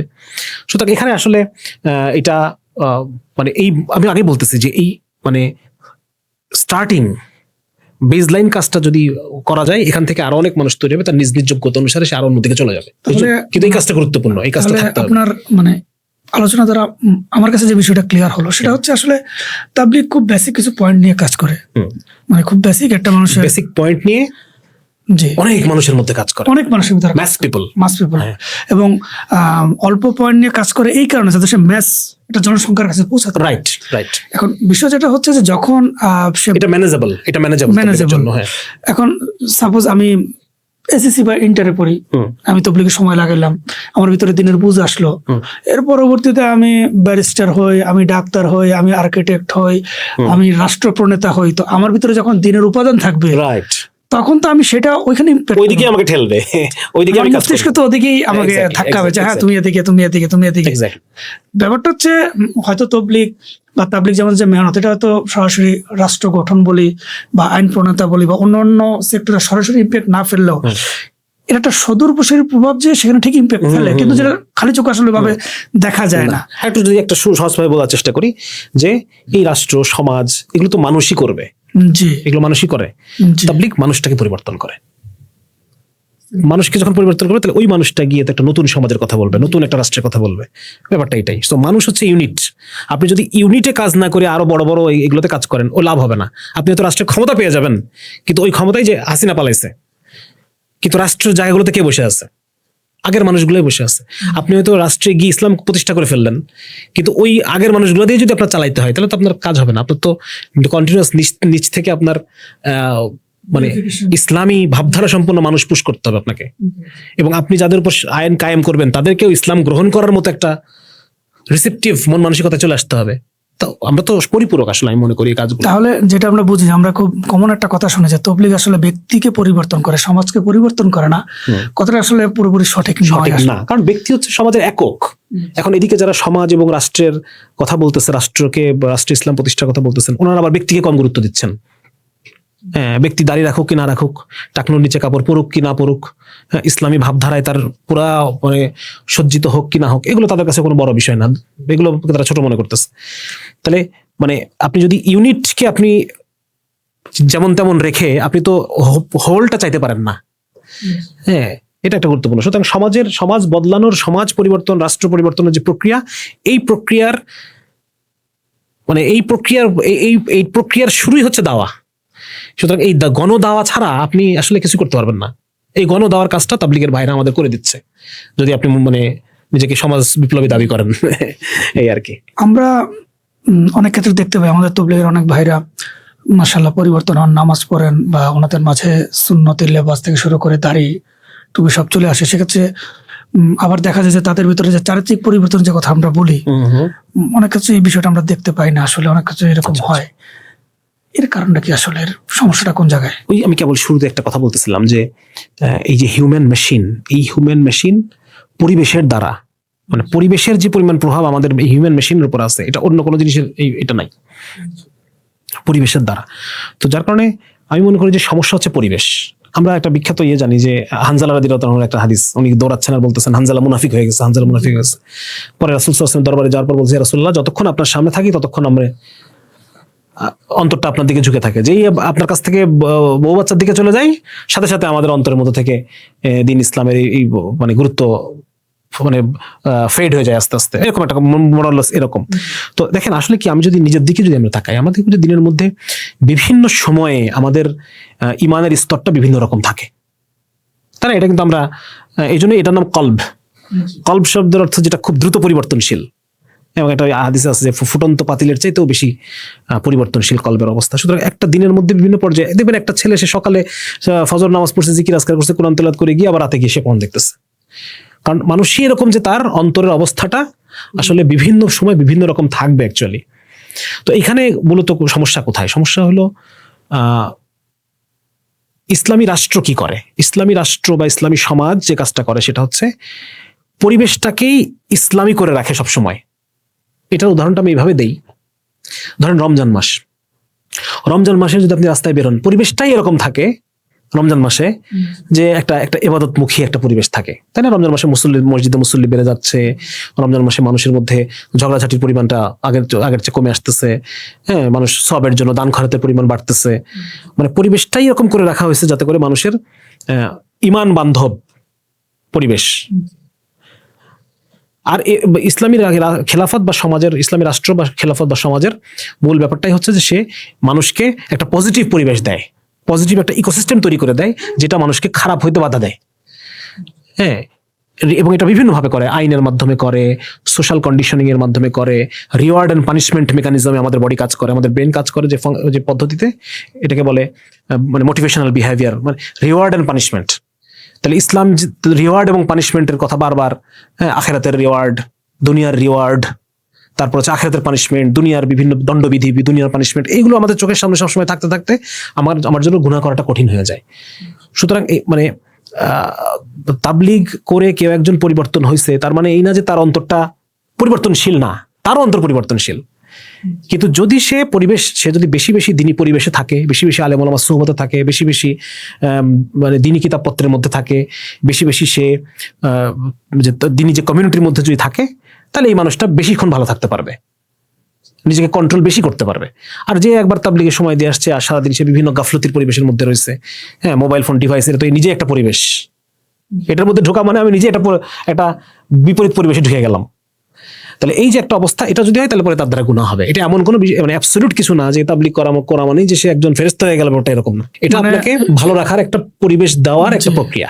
মানে কমিউনিটির ক্ষেত্রে আমার খুব মানে এক্ষেত্রে সতর্ক থাকতে হবে। ওয়ান টাইপ অফ আল্লাহ যেটা বলছেন যে তোমরা গুনাহের ধারে কাছেও যেও না, মানে কমিউনিটিতে আসলে আমাকে ডিফাইন করে দেয় আমি আসলে কি মানে দিনের কাছাকাছি থাকবো নাকি পাপের কাছাকাছি থাকবো। ঠিক এটাই তাবলীগ জামাতের ক্ষেত্রে যে কার্যক্রম, এটা তো আসলে আমাদের মুসলমানরা মানে পক্ষে বিপক্ষে অনেক রকম দেখেন, বাকি যারা অমুসলিম তারা আসলে এই কাজটা কি কোন দৃষ্টিকোণ থেকে দেখেন?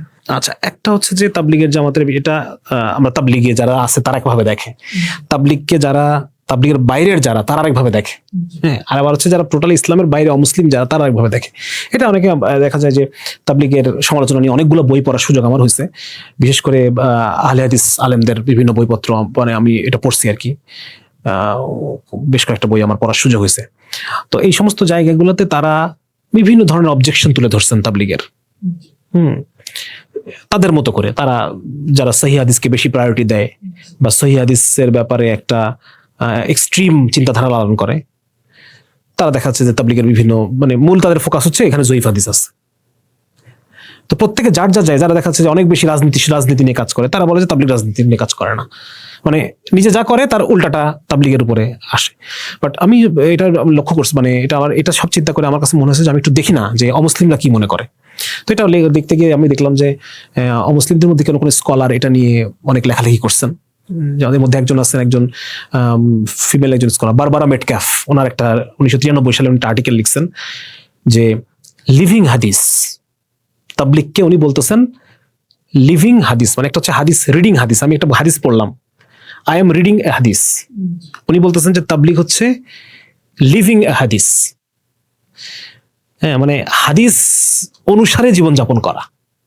মানে আমি শুধুমাত্র হাদিসটাকে পড়া না, সে ওই হাদিসটাকে নিজের জীবনে মানে ওই হাদিসের মতো করে সে জীবনযাপন করার চেষ্টা করতেছে, হাদিসটাকে সে লাইভ করতেছে, লাইভ ডেমনস্ট্রেশন করার চেষ্টা করতেছে। তো এটা আমার কাছে খুব মানে একটা জিনিস মনে হলো যে ওনারা এটা একটা জিনিস উনি আনছেন। 2 নম্বর হচ্ছে উনি একটা জিনিস বলতেছেন যে তাবলীগের মধ্যে উনি বলার চেষ্টা করছেন যে তাবলীগে গিয়ে পুরুষরাও এমন এমন কিছু কাজ করে যেটা আসলে ঘর মানে আমরা মনে করতাম এটা শুধু নারীরাই করবে, খেদমত করা, হ্যাঁ, মসজিদ সাফ টাফ করা, তারপর রান্না বাড়া করা, হ্যাঁ। তো এটার মধ্যে উনি বলতেছেন এর মাধ্যমে মানে এই যে মানে পুরুষরা পুরুষের কাজ করবে, নারীরা নারীর কাজ করবে, এই বিষয়টা উনি আবার ওইভাবে দেখছেন এটাকে, যে এর মধ্য দিয়ে একটা পারস্পরিক সম্মানবোধ, হ্যাঁ, নারীর কাজ সম্পর্কে একটা সম্মানবোধ তৈরি হয়, এরকম একটা জিনিস উনি আনার চেষ্টা করছেন। এটার বিরুদ্ধে কোনো স্কলার লিখছে আর কি। এটা আরেকটা জিনিস উনি বলছেন যে তাবলীগ জামাতের এইটা হলো একটা কোয়েটিস্ট, মানে নীরব কোয়েটিস্ট একটা আন্দোলন, যেটা ট্রান্সন্যাশনাল, বিভিন্ন দেশের বিভিন্ন জাতিগোষ্ঠীর মধ্যে একটা আন্দোলন, এবং এখানে একটা শেয়ার্ড কমিউনিটি, তারা একই ধরনের কিছু ভ্যালুজ, একই ধরনের কমিউনিটি, মানে মোট কথা হচ্ছে একটা উম্মাহ কনসেপ্ট নিয়ে তারা কাজ করতে চায়, হ্যাঁ। এবং এটা কোয়েটিস্ট আন্দোলন, মানে এটা নীরব, এটার কোনো আলামত আশপাশে হাউকাও এইসব নাই। তাহলে আমি চিন্তা করলাম যে একজন অমুসলিম একজন নারী উনি কত মানে এইটাকে কত পজিটিভলি তাবলীগকে উনি আন্ডারস্ট্যান্ড মানে বোঝার জন্য চেষ্টা করছেন তাবলীগ বিষয়। আর আমাদের হচ্ছে কি, আমাদের 1 নম্বর হচ্ছে আমাদের রিডিং কম্প্রিহেনশন, পড়ে বোঝার ক্ষমতা খুব কম। 2 নম্বর হচ্ছে আমাদের মানে ওভারঅল একটা বিষয়কে বিচার করার এটা প্রবণতাটা কম, মানে যার খারাপ দেখি তার শুধু সবই খারাপ, হ্যাঁ। মানে এর মধ্যে যে এটাকে যে আমাদের ফিলোসফিকে একটা বলে ডিকনস্ট্রাকশন, প্রত্যেকটা জিনিসকে ভাগ করে করে বোঝা, হ্যাঁ। একটা জিনিসকে আমার মধ্যে যে শামসুল আরিফের মধ্যে খারাপ কিছু বিষয় আছে, হ্যাঁ, আমি তো দেখতে খারাপ কিন্তু আমার আচরণ হয়তো ভালো, মানে একটা জিনিসটাকে কয়েকটা ভাগে ভাগ করা এবং প্রত্যেকটা বিষয়কে আলাদা আলাদা করে বোঝার চেষ্টা করা, তখন দেখা যাবে যে কিছু জিনিস ভালো, কিছু জিনিস খারাপ। ঠিক আছে না? তো এই বিষয়টা একদমই মানে আমাদের এই জিনিসটা নাই। যখন সমালোচনা করি তখন তার সবই খারাপ, আর যখন ভালোবাসি তখন তাকে একেবারে তার সবই ভালো। মানে ভালোবাসার ক্ষেত্রে বা ঘৃণা করার ক্ষেত্রে আমরা খুব এক্সট্রিম একটা পর্যায়ে। আরেকটা জিনিস আমি একবার দেখলাম, ওনারা বলতেছেন যে তালেবান, এদের ক্ষেত্রে ওরা দুইটা সংগঠনকে দায়ী করছে। একটা হচ্ছে পাকিস্তান জামাত ইসলামী, আর একটা হচ্ছে পাকিস্তান তাবলিগ জামাত, যে এখান থেকে রিক্রুট সব যায় ওখানে, যত রিক্রুট সব এরা রিক্রুট পাঠায়। মানে মোট কথা এটা না, অ্যাকচুয়ালি ওই যে ইসের একটা কথা, যে যখন দাওয়াত শক্তিশালী হবে তখন ইসলামের সমস্ত শাখা শক্তিশালী হবে। তখন মসজিদগুলা শক্তিশালী হবে, মাদ্রাসাগুলায় ছাত্র বেশি বেশি আসবে, হ্যাঁ, আবার পীর সাহেবের খানকার মধ্যে মানুষ বেশি আসবে, ইসলামী বইয়ের পাঠক বেড়ে যাবে, হ্যাঁ, সেমিনারের লোকজন বেড়ে যাবে। দাওয়াত যদি দুর্বল হয়ে যায় এই সবগুলো দুর্বল হয়ে যাবে। সুতরাং মানে মানে কি বলে এটাকে, যে মানে এখান থেকে আমরা বুঝতে পারি যে আসলে তাবলিগের মূল ভূমিকাটা সমাজে কোথায়। এবং এই অমুসলিমরা পর্যন্ত বুঝছে যে এটা একটা কোয়েটি স্ট্যান্ডালোন, এটা একটা নীরব, কোনো আওয়াজ নাই, শান্তভাবে সমাজের মধ্যে সে বিপ্লবের কাজ করতেছে, বিপ্লবের জ্বালানি, বিপ্লবের সৈনিক সাপ্লাই করতেছে সে। এবং এটাকে এর কাজ করতে দেন আপনারা কেন প্রতিটা জিনিসটি সমালোচনা করতে হবে? যার যে কাজটা করতে দেন না। আচ্ছা, তাবলিগের 6 উসুল নিয়ে তো আসলে অনেক কথা হয়, এটা আসলে এত গুরুত্বপূর্ণ কেন, এত হার্ডলি কেন এটা মেনটেন করা হয়? এটা একটা জিনিস তো বললাম যে তাবলিগ তার আলোচনার পরিসরটাকে ছোট রাখছে, যাতে করে এটা বারবার আলোচনা করা যায়। একটা জিনিস বারবার করে করে অডিয়েন্স এবং স্পিকার দুজনের ব্রেনেই একটা পার্মানেন্ট পরিবর্তন নিয়ে আসা। হ্যাঁ, ওই যে একটা কথা তাবলিগে বলে যে কি বলে, যে মেহেদি বাটে তার হাতটা আগে আগে লাল হয়। হ্যাঁ, সো যে বলবে তার উপকার হবে আগে বেশি। এবং এটা আমরা দেখি, যেমন ধরেন এটা মাসল মেমোরি কাজ করে। আপনি ধরেন এই যে সূরা ফাতিহা আপনি কোনদিন ভুলবেন না, কেন? বা ধরেন যে হাফেজ যখন কোরআন পড়তে পড়তে আটকা যায় তখন একটু পিছন থেকে শুরু করে আবার, এর কারণ হচ্ছে তার এই একই জিনিস বারবার পড়তে পড়তে পড়তে পড়তে অটো হয়ে গেছে। এটাকে আমরা মাসল মেমোরি বলে কেউ কেউ, যে মাসল মেমোরি হয়ে গেলে মানে এই মাসলটা এই আওয়াজের পরে এই আওয়াজ বের করবে, ওটা অটো হয়ে গেছে। সুতরাং আগের থেকে পড়লে পরে যেটা হয়, পরের আওয়াজটা অটোমেটিক্যালি বের হয়ে যায় মাসল মেমোরি থেকে। সো এইটা মানে যদি ধরেন যে এই 6 সিফত বারবার বলতে বলতে বলতে বলতে বলতে বলতে এটা তার মেমোরিতে এমন পাকা পার্মানেন্ট হয়ে গেছে যে এখন এটা তাকে মোটিভেট করতেছে, বিভিন্ন কাজে তাকে পরিচালনা করতেছে। এটা হচ্ছে মেইন, আমি মনে করি যে মেইন ব্যাপারটা এমন ব্রেনে বসছে, এটা তার পুরো কার্যক্রমে বসে যাবে। হ্যাঁ, আমাদের ব্রেনে দুটো জায়গা আছে, একটা হচ্ছে নর্মাল মেমোরি, যেটা এটা আরো কনসলিডেশন হয়ে এটাকে ওয়ার্কিং মেমোরি হয়ে যায়, মানে এটা আরো পার্মানেন্ট মেমোরি হয়ে যায়। হ্যাঁ, এটা যদি একই জিনিস বারবার স্টিমুলেশন করা যায়। তো 6 সিফত নিয়ে যেটা 6 উসুল বা 6 সিফত এটা নিয়ে যেটা, যেমন ধরেন আমি মনে করি যেমন আমাদের ইমামরা কি করছেন, আমাদের ইমামরা ইসলামী শরীয়তটাকে আমাদের জন্য কোডিফিকেশন করছেন, বিধিবদ্ধ করছেন, সহজ করছেন আমাদের জন্য। হ্যাঁ, যে এতটুকু ফরজ, এতটুকু না পড়লে গুনাহ, এতটুকু ওয়াজিব, একটু কম গুনাহ, আবার এতটুকু হচ্ছে সুন্নাতে মুআক্কাদা। হ্যাঁ, বিনা ওজরে ছাড়তে পারো, কিন্তু বিনা ওজরে আপনার ছাড়ি দিলে গুনাহ, মানে ওজরে ছাড়তে পারো, বিনা ওজরে আবার গুনাহ। তো এরকম ভাবে আমাদের কাছে জন্য শরীয়তটাকে ওনারা ধাপে ধাপে বিন্যস্ত করছে, যাতে করে আমাদের সুবিধা হয়। আমরা বুঝতে পারি যে কতটুকু ছাড়লে আমার সীমানা কতটুকু ছাড়লে আমার কবিরা গুনাহ হয়ে যাবে, আমি এটা বুঝতে পারি। সো তাবলিগের যে আগে বারবার একটা কথা আমি বারবার বলতেছি, বেজলাইন ন্যূনতম। সো তাবলিগের যেহেতু মানে ম্যাস পিপলকে তাবলিগ একটা বেজলাইন লেভেলে আনতে চায়, সুতরাং এই ম্যাস পিপলের সামনে তো আমাকে দিতে হবে। তো ইমামরা যেরকম আমাদের জন্য শরীয়তকে মানে সহজ করছেন আমাদের জন্য মানা, যে একটা সীমারেখা টেনে দিচ্ছেন যে এতটুকু যদি না করো তাহলে পরে মানে গুনাহ, বেজলাইন একটা ন্যূনতম সীমা। তো একই রকম ভাবে তাবলিগ জামাত যেহেতু অধিকাংশ মানুষের কাছে পৌঁছাতে চায়, অধিকাংশ মানুষের কাছে ইসলামের বার্তাটা পৌঁছাতে চায়, তো এইখানে ইসলামটার একটা বেজলাইন, একটা ন্যূনতম সীমা দিয়ে দেওয়া আছে। এটাই 6 দফা, 6 সিফত। এক তো আমি বললাম যে একটা তাবলিগ জামাতের একটা শেয়ার্ড, একটা সবার জন্য একটা কমন, সবার ইন্টেলেক্টের সাথে মিলাই একটা কমন আলোচনা দরকার, যেটা সে বারবার উচ্চারণ করবে। এটা গেল একটা। আর 2 নাম্বার হচ্ছে এটা মানুষের কাছে দাওয়াতের ক্ষেত্রেও একটা বেজলাইন সীমা দিয়ে দেয়, যে এতটুকু যদি তুমি না করো তাহলে তুমি মুসলমান হিসেবে মানে নিজের আইডেন্টিটি তুমি সততা রক্ষা করলা না। সেটা কি? 1 নম্বর হচ্ছে কালেমা, ডেফিনেটলি কালেমার তো এটার তো কোনো সুযোগই নাই।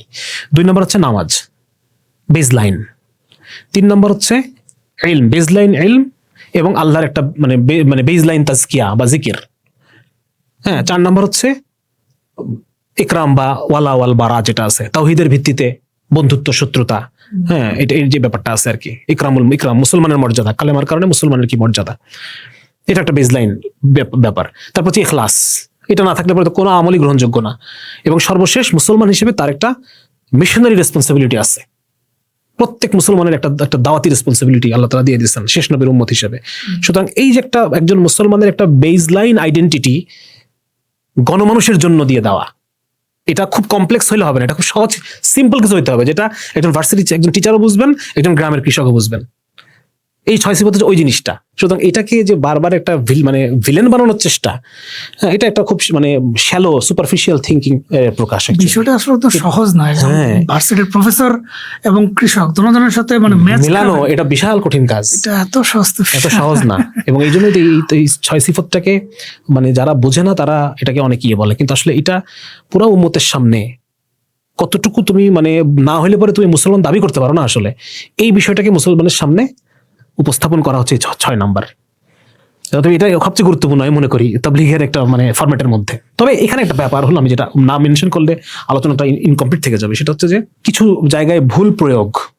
হ্যাঁ, এটা মানে যেমন হচ্ছে এটা ওলামায়ে কেরাম এই ব্যাপারে সোচ্চার, বিশেষ করে জিহাদের একদম খালেস জিহাদের আয়াতগুলাকে দাওয়াতের ক্ষেত্রে এনে ব্যবহার করা, এটার ব্যাপারে আলেমরা খুবই সোচ্চার। এর ফলে একটা ভুল মেসেজ যায়, উম্মতের একটা ফরজ কে লঘুকরণ করা হয়ে যায়, দাওয়াতের দ্বারা একটা ফরজ আদায় হচ্ছে, হ্যাঁ, কিন্তু আরেকটা ফরজ তো রয়ে গেছে, সেটা হচ্ছে কুতিবা আলাইকুমুল কিতাল। এখন আমি যদি এই ফরজ দিয়ে ওই ফরজটাকে ঢেকে দেওয়ার চেষ্টা করি, তাহলে তো এটা মানে অগ্রহণযোগ্য টোটালি। সুতরাং এটা আমাদের মাথায় রাখতে হবে, যেহেতু তাবলীগের মধ্যে মাস পিপলের জন্য একটা কমন ফরম্যাট দেওয়া আছে, কিন্তু আরো অনেক অ্যাডভান্সড আলোচনা বাকি রাখা আছে সামনের জন্য। এই জন্য যদি কেউ মনে করে যে না এটাকে একটা কমপ্লিট মেহনত এটাকে মনে করে, এটা একটা ভুল হবে আমি মনে করি। এই মেহনত বেজ লাইন কমপ্লিট করে দিয়ে উম্মতকে আরো উন্নতির সুযোগ রেখে দিচ্ছে। সেই জায়গাগুলোতে যে যার ইন্টেলেক্ট অনুসারে, যার যোগ্যতা অনুসারে, ঝোঁক দক্ষতা অনুসারে সে ওটার দিকে আগায় যাবে। অনেকে বলে থাকেন যে চিল্লায় যাওয়ার চেয়ে পরিবারকে সময় দেওয়া বেশি দরকার। বাহ্যিকভাবে তো আসলে এরকমই মনে হয়, মানে এ বিষয়ে আপনার মতামতটা কি? এটা ধরেন যে চিল্লাই কারা যায়, 2 ধরনের মানুষ চিল্লায় যায়। একটা হচ্ছে যারা একদম টোটালি কখনো সে মানে দিন সম্পর্কে উদাসীন, হ্যাঁ, আরেকটা হচ্ছে যে ধরেন যে অলরেডি ইসলাম বুঝছে, তাবলীগে আসছে, বছর বছর চিল্লা দিচ্ছে, তাই না? এটা একটা। সো দিন সম্পর্কে যে উদাসীন, তার জন্য চিল্লা দেওয়াটাকে আমি খুবই গুরুত্বপূর্ণ মনে করি।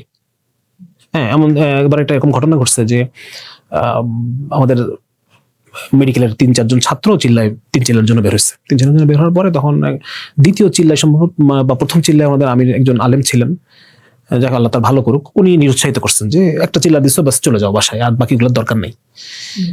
তো এটা কেন করছেন উনি? এটা করার পিছনে কারণ হচ্ছে উনি অসচেতন আসলে, যে একটা জেনারেল শিক্ষিত মানুষ ভার্সিটি লাইফের মধ্যে কত ধরনের প্রবলেমের, কত ধরনের টক্সিক বিষয়ের মধ্যে দিয়ে এসে যায়, এবং এটা থেকে একটা টোটাল পরিপূর্ণ ডিটক্স ওই ছেলেগুলোর দরকার ছিল। পরবর্তীতে এক চিল্লা শেষ করে ছেলেগুলো আসার পরে এখন আর কেউই দিনের পথে নাই। একজন তো পরের দিনই এসে শিফট করে ফেলছে, হ্যাঁ, বাকিরা 3 জনের কেউই আর এখন ওইভাবে দিনের পথে নাই আর কি।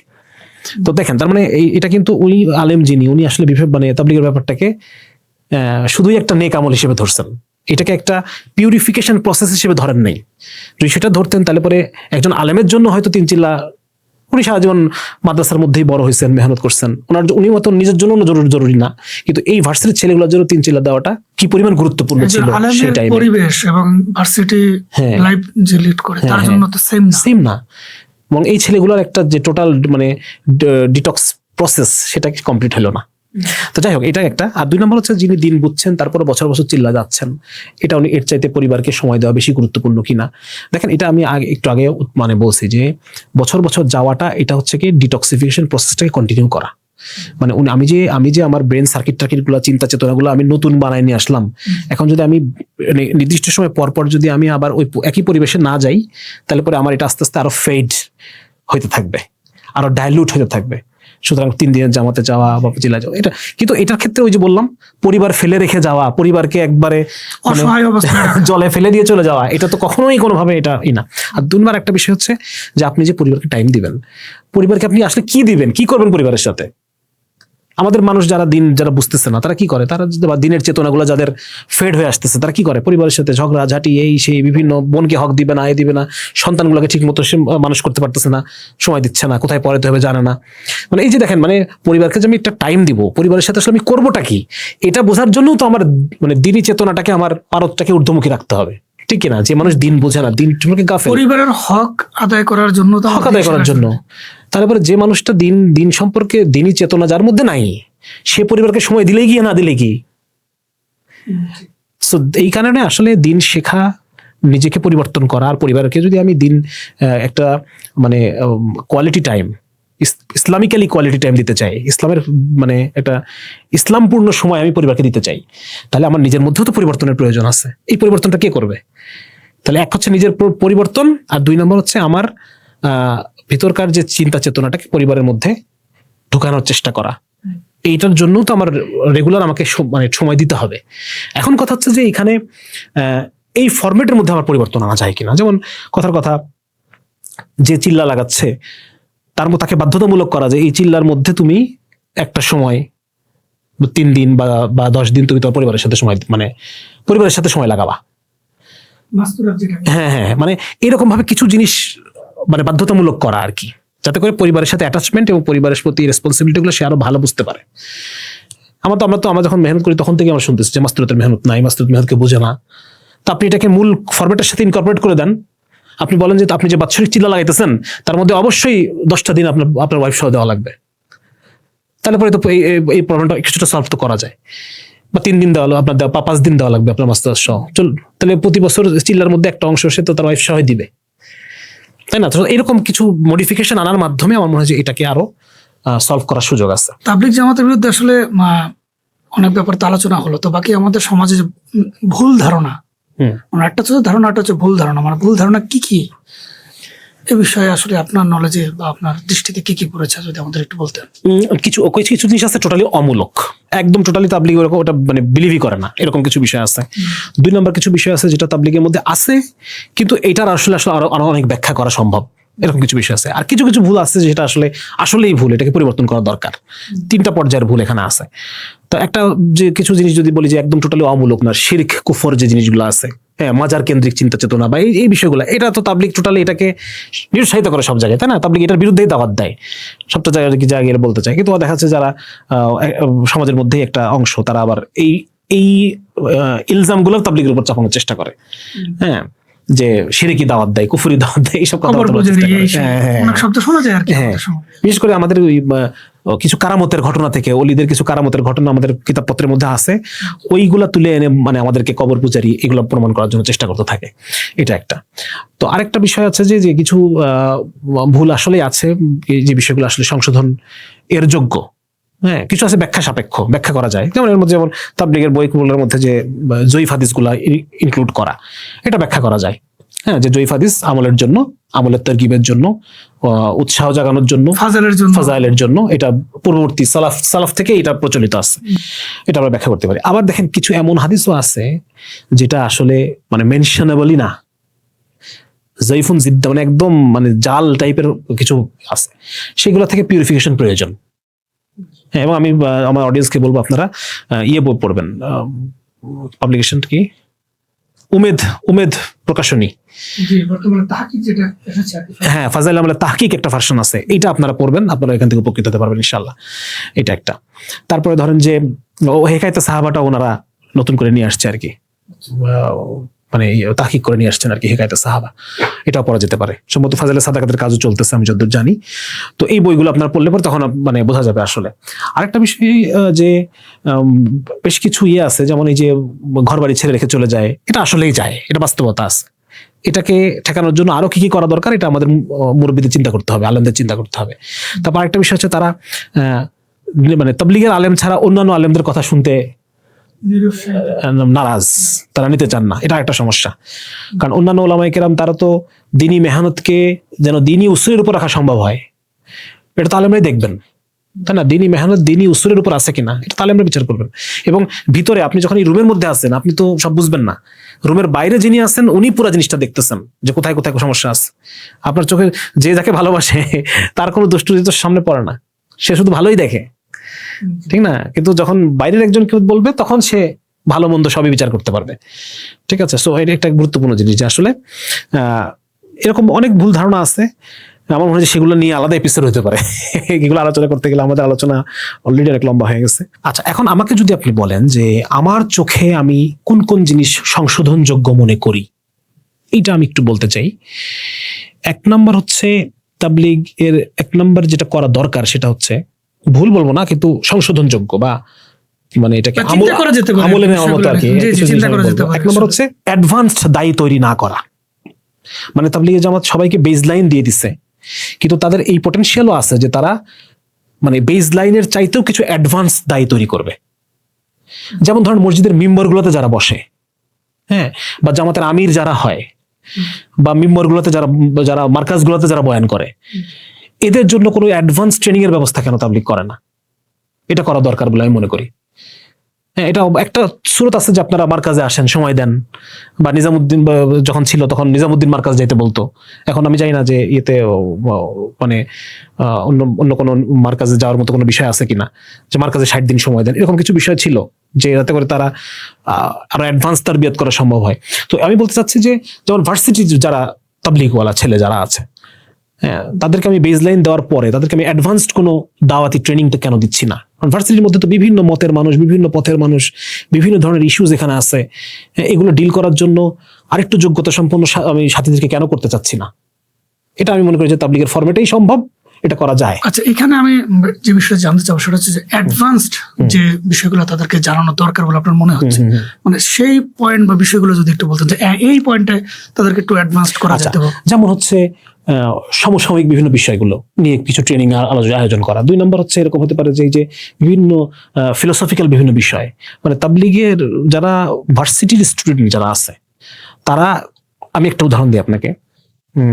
মাওলানা নূর ইসলাম নামে একজন হযরত আছেন, আপনি চিনবেন কিনা, মিরপুর 13 বা 14 দিকে বাসা। উনি দেওবন্দ ফারেক এবং ইন্ডিয়াতে 3 চিলা লাগানো, আমি যতদূর শুনছি। সম্ভবত ওনার নাম নুরুল ইসলাম কাসেমি হযরত। হ্যাঁ, উনি ব্যবসাও করেন বোধহয়, মানে ইয়ের ব্যবসা করেন। মাশাআল্লাহ, ওনার সাথে আমার একদিন দীর্ঘদিন ওনার সহবতে, মানে দীর্ঘ সময় সহবতে কাটানোর সুযোগ হয়েছে। উনি একদিন একটু গুরুত্বপূর্ণ বলতেছেন যে ঢাকা ভার্সিটির একজন ছাত্র হঠাৎ করে, খুব মানে মজবুত সাথী, তাবলিগের সাথী, হঠাৎ করে ওনার কাছে এসে একদিন হাউমাউ করে কান্না। কেন, কি হয়েছে বাবা? বলছে হুজুর আমার ঈমান চলে গেছে। ঈমান চলে গেছে কেন, কাহিনী কি? বলছেন যে ঈমান চলে গেছে, আমি দাওয়াত গাস্ট করতে করতে এক কমিউনিস্টের সামনে বসছিলাম, বামপন্থী। সে আমাকে এমন কিছু প্রশ্ন করছেন আমার ঈমান নড়বড়ে হয়ে গেছে।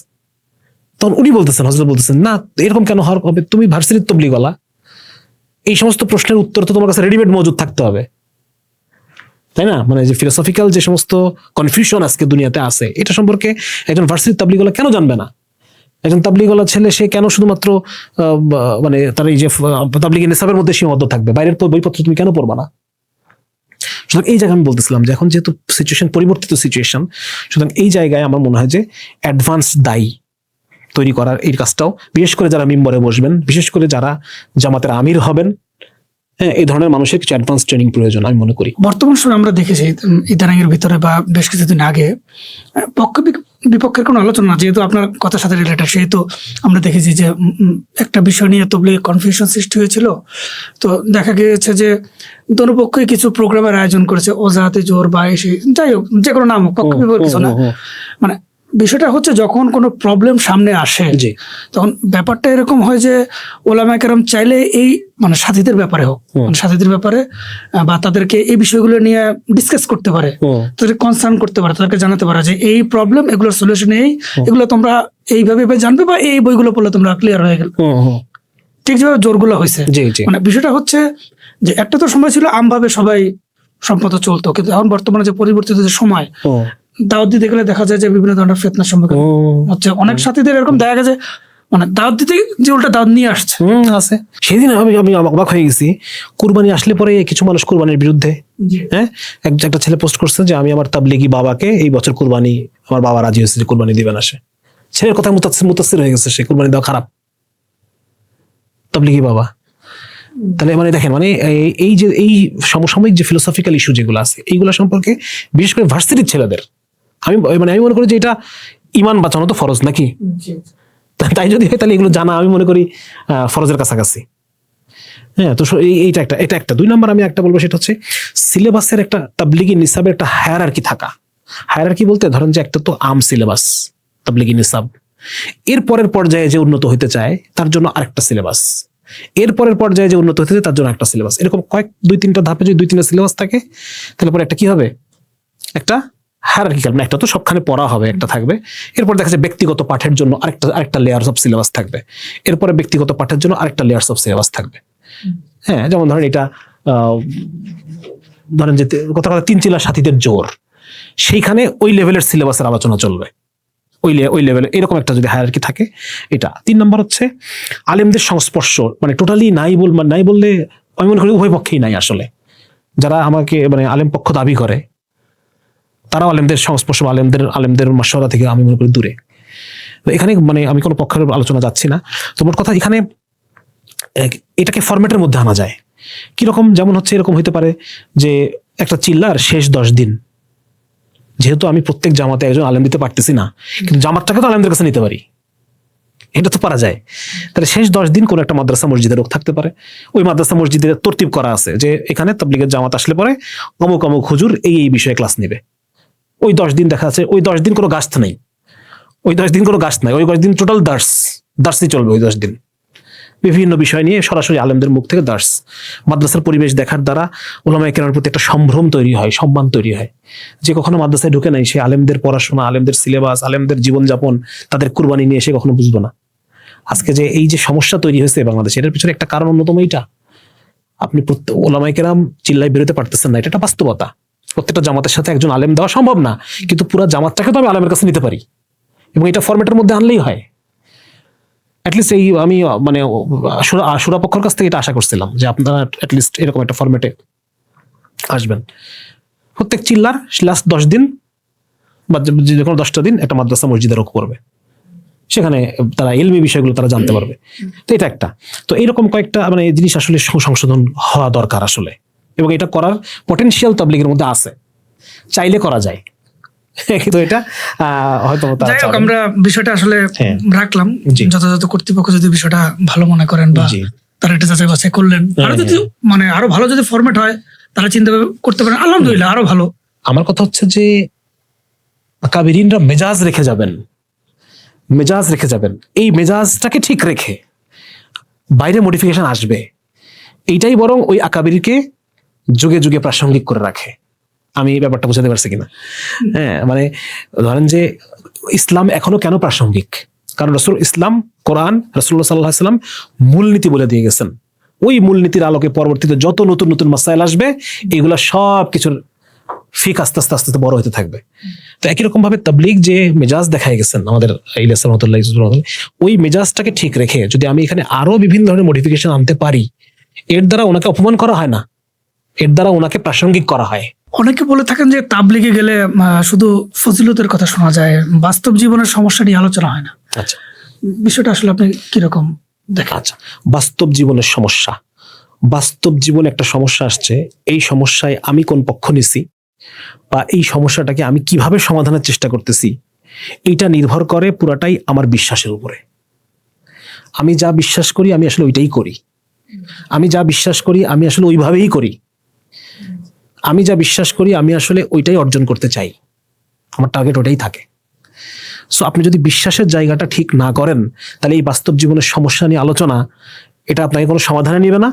এটা একটা, আমি এটার নাম দিছি একটা সমস্যা বিলাস। আমাদের মধ্যে একটা আছে, আমরা প্রচুর সমস্যা নিয়ে আলোচনা করি, হায় হায় কি হবে, কি হচ্ছে, কি হবে, কিন্তু আলটিমেটলি এই সমস্যা এই টেবিল থেকে কোনো সমাধান বেরোয় আসে না। হ্যাঁ, আমরা সমস্যা নিয়ে আলোচনা করতেই খুব মজা পাই, এটা একটা ডোপামিন দেয় আমাকে, যে আমি সমস্যা নিয়ে আলোচনা করতেছি, বড় বড় জিনিস আমি বুঝি, কিন্তু আমার মাথায় কোনো সমাধান নাই, মাথা কিন্তু ফাঁকা। তাহলে এই যে দেখেন, মানে বাস্তব জীবনের সমস্যার এই সমস্যাটার যে একটা সমাধান, এটার জন্য পুরোটা ডিপেন্ড করে আমার বিশ্বাসের উপরে। আপনি যদি বিশ্বাসের উপরে কাজ না করেন, তাহলে আসলে আপনি সমস্যা নিয়ে কাজ করতেছেন না। তাহলে ফজিলতের আলোচনা এটা কেন দরকার? ফজিলতের আলোচনা দরকার হলো, ধরেন ইলমকে তো আমরা 2 ভাগে ভাগ করি, একটা হচ্ছে ফজিলত, হ্যাঁ, কি করলে কি লাভ, কি করলে কি ক্ষতি, এটাকে আমরা ফাজাইলের ইলম বলতেছি। আরেকটা হচ্ছে মাসাইলের ইলম, হ্যাঁ, তারাবির নামাজ কয় রাকাত, রোজা কখন খুলতে হবে, কখন রোজা সেহরি খাইতে হবে, এই যে মাসলাগত জ্ঞান, মাসলাগত জ্ঞান এইটা আপনি একবার পড়ে ফেললেন বা আলেমের কাছ থেকে শুনলেন, আপনার জানা হয়ে গেল, বাস হয়ে গেল। ওইটা আপনার বারবার দেখতে হচ্ছে না। আমি জানি যে নামাজ পড়তে হবে, এই এতগুলো কারণ আছে, এগুলো করলে আমাকে সিজদা সাহু দিতে হবে, আমার জানা হয়ে গেছে, এটা আমার দৈনিক জানার দরকার নেই। কিন্তু ফজিলতের যে জ্ঞানগুলো আছে, ফজিলতের হাদিস, এই ফজিলতের হাদিসগুলো জানা দরকার কেন? এইটা শুধু জানলে হবে না, এটা প্রতিদিন শুনতে হবে। প্রতিদিন শুনতে হবে, কারণ এগুলো প্রত্যেকদিন শোনার দ্বারা ঈমান বাড়ে। আপনি যখন শুনতেছেন যে একবার সুবহানাল্লাহ পড়লে জান্নাতে একটা গাছ রোপণ হয়ে যায়, যেই গাছটা 500 বছর কোনো ঘোড়া দৌড়ায় শেষ করতে পারবে না, তাহলে এটা আপনি শুনলেন, এটা আস্তে আস্তে আপনার একদিন পড়লে, আজকে অনেক সুবহানাল্লাহ পড়ছেন আপনি, কালকে একটু কম পড়বেন, তারপর দিন একটু কম পড়বেন, তারপর দিন একটু, এবার আস্তে আস্তে আপনার জীবন থেকে সুবহানাল্লাহ হারায় যাবে, পড়াটা হারায় যাবে। যার কারণে আপনি যদি এই হাদিসটা বা এই ধরনের জিনিস যদি আপনি প্রতিদিন শুনতে থাকেন, তাহলে আপনি প্রতিদিন আমল করতেছেন, প্রতিদিন আমল করতে পারবেন, আপনার ইমানটা বাড়তে থাকবে, ওই হাদিসের উপরে, আল্লাহর ওই ওয়াদার উপরে আপনার বিশ্বাস বাড়তে থাকবে, আল্লাহর ওই ধমকির উপরে আপনার বিশ্বাস বাড়তে থাকবে, আপনি ওই ধমকি থেকে দূরে থাকবেন, আপনি ওই আমল বেশি বেশি বারবার করবেন। সুতরাং ফজিলতের যে হাদিসগুলো আছে, এইটা ইমানের সাথে সম্পর্কযুক্ত। ফজিলতের হাদিস শুনবেন মানে ইমান তাজা থাকবে, ফজিলতের হাদিস শুনবেন মানে ইমান তাজা আছে। যার কারণে এই তাবলীগ ফজিলতের হাদিসের উপর বেশি গুরুত্ব দেয়, কারণ আপনার ইমান তাজা আছে মানে আপনি সমস্যার সমাধান নিজেই খুঁজে নেবেন, আমাকে কি করতে হবে। হ্যাঁ, আপনার পারিবারিক একটা প্রবলেমে ক্রাইসিস, আপনার সন্তান কিভাবে মানুষ করবেন, এটা আপনি একাই বুঝে যাবেন, কারণ আপনার ইমান, আপনার মানে আপনি ঝুঁকে আছেন ওইদিকেই। যার কারণে এই ফজিলতের হাদিসকে এত ছোট মনে করা, তুচ্ছ মনে করার কিছু নাই। এটার একটা ইম্প্যাক্ট আপনার ব্রেইনে, আপনার কাজে কর্মে, আপনার চিন্তা চেতনায়, আপনার সিদ্ধান্তে, সবখানে এটার ইম্প্যাক্ট আছে। এবং এই জন্য তাবলীগ এই ফজিলতের হাদিসটাকেই ওনারা আলাদা করছেন, যেটাকে আমরা রেগুলার পড়বো, প্রতিদিন পড়বো। বর্তমান সময়ে ইসলাম বিরোধী বিভিন্ন চিন্তা, নাস্তিকতা বা বিভিন্ন যে মতবাদ, এগুলো মোকাবেলায় আসলে তাবলীগের ভূমিকা কি হতে পারে বলে আপনি মনে করেন? আচ্ছা, এই যে বর্তমানে যে ইসলাম বিরোধী বিভিন্ন চিন্তা চেতনা, নাস্তিকবাদ, তাবলীগের একটা ভূমিকা আছে এখানে। এই আছে জিনিসটা আমি সেদিন খুব ভাবলাম, বুঝছেন, যে দেখেন প্রতি বছর কিন্তু এসএসসি পরীক্ষার পরে অনেক ছেলে চিল্লা দেয়, অনেক, কিন্তু এরা কিন্তু আবার অনেক ঝরে পড়ে যায়, অধিকাংশই ঝরে পড়ে যায়, অধিকাংশই তাবলীগের সাথে থাকে না। তো আমি চিন্তা করলাম, এবং আমি সাম্প্রতিক সময় আপনি দেখবেন যে মাদ্রাসা থেকেও বেশ কিছু নাস্তিকের জন্ম হয়েছে, মাদ্রাসা থেকে। হ্যাঁ, তারপর হচ্ছে এমনও লোকজন আছে যারা বামপন্থী রাজনীতি করে, মাদ্রাসায় পড়ছে কয়েক ক্লাস পরে বামপন্থী রাজনীতির সাথে যুক্ত হয়ে পড়ছে, এবং ইসলামের ব্যাপারে, ইসলামী কর্তৃপক্ষের ব্যাপারে ইচ্ছা মতো গালিগালাজ এগুলো তারা করতেছে। তো এই চলমান যে সংকট, এই সংকটে মানে এই যে বুদ্ধিবৃত্তিক সংকট যেটা, এই জায়গাটায় আমি এখন ভাবলাম যে আসলে কেন তাদেরকে প্রাথমিক জীবনে তাদের দিনের সাথে সম্পর্ক ছিল, পরবর্তীতে গিয়ে তারা এটা থেকে দূরে চলে গেছে, বা তারা অন্যান্য মতাদর্শী হয়ে গেল কেন? তখন আমি একটা জিনিস বুঝলাম, সেটা হচ্ছে দিন আমরা পালন করি আবেগের জায়গা থেকে, আবেগ ভালোবাসার জায়গা থেকে দিন পালন করি। তাবলীগে যখন আপনি যাবেন, একটা এসএসসি পাস ছেলেকে যখন আপনি পাঠাবেন, তখন এই ছেলেটা ওখানে গিয়ে একটা আবেগিক, আখিরাতের স্মরণের আলোচনা হচ্ছে বারবার, তারপর হচ্ছে আপনার আল্লাহ রাসূল নিয়ে আলোচনা হচ্ছে, আল্লাহ তাআলার শক্তি, ক্ষমতা, কুদরত নিয়ে আলোচনা হচ্ছে, এই বারবার এরকম আলোচনা হয়ে এটা তার মধ্যে একটা আবেগিক একটা প্রভাব ফেলে দেয়, কিন্তু বুদ্ধিবৃত্তিক কোন প্রভাব ফেলতেছে না। ইভেন মাদ্রাসায়ও, মাদ্রাসাতেও মানে বুদ্ধিবৃত্তির যে জায়গাটা, তারা বুদ্ধিবৃত্তিক বিষয়গুলো জানার জন্য XYZ অন্য মানুষের কাছে যাচ্ছে। এই কথা ফরহাদ মজহার বা এই ধরনের যারা একটু ফিলোসফিক্যাল আলোচনা করে, বিভিন্ন সহজ আলোচনা জটিল করে, এই ধরনের জায়গাগুলোতে তারা যাচ্ছে। তার মানে আমি বলতে চাচ্ছি যে বর্তমান যে আমাদের যত ফরম্যাট দিন প্রচারের বা দিন শেখানোর, এই জায়গাগুলোতে আবেগিকভাবে ইসলামটাকে বোঝা বা টাচ করা, হৃদয়কে টাচ করা, এই জায়গাটা আছে, এটা ধর্মের, ইসলামের শক্তি এখানে আছে চিরকালই। কিন্তু বুদ্ধিবৃত্তিক ভাবে অন্যান্য মতাদর্শগুলোর সাথে প্রতিদ্বন্দ্বিতা করার যে প্রচন্ড শক্তি ইসলামের মধ্যে আছে, ওই জিনিসটা আলোচনায় নাই।